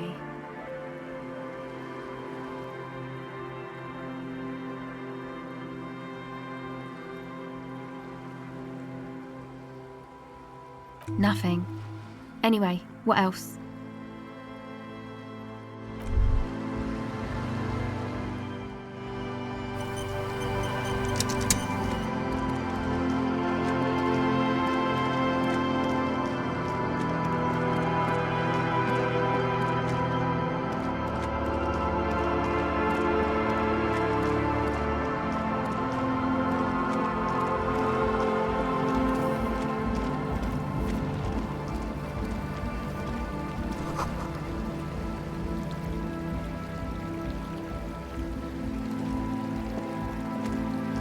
pane of Eternite has been planted into the snow. 2 poles are holding it up. Barely holding it up. It could fall over any minute. A stronger gust of wind might be enough. The pane falls into the icy snow with a soft thunk.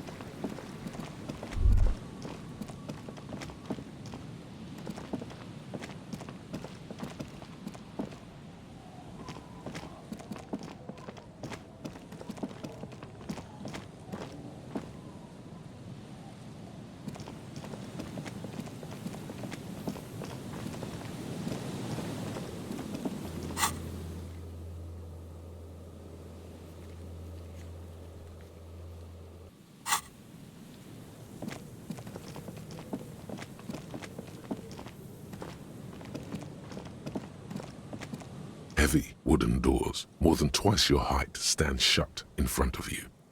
The lock turns easily. You hear a click as the shackle pops open. Let's go. As you do, you hear the echo of the doomed commercial area, its black holes and dusty machines. Then the feeling passes.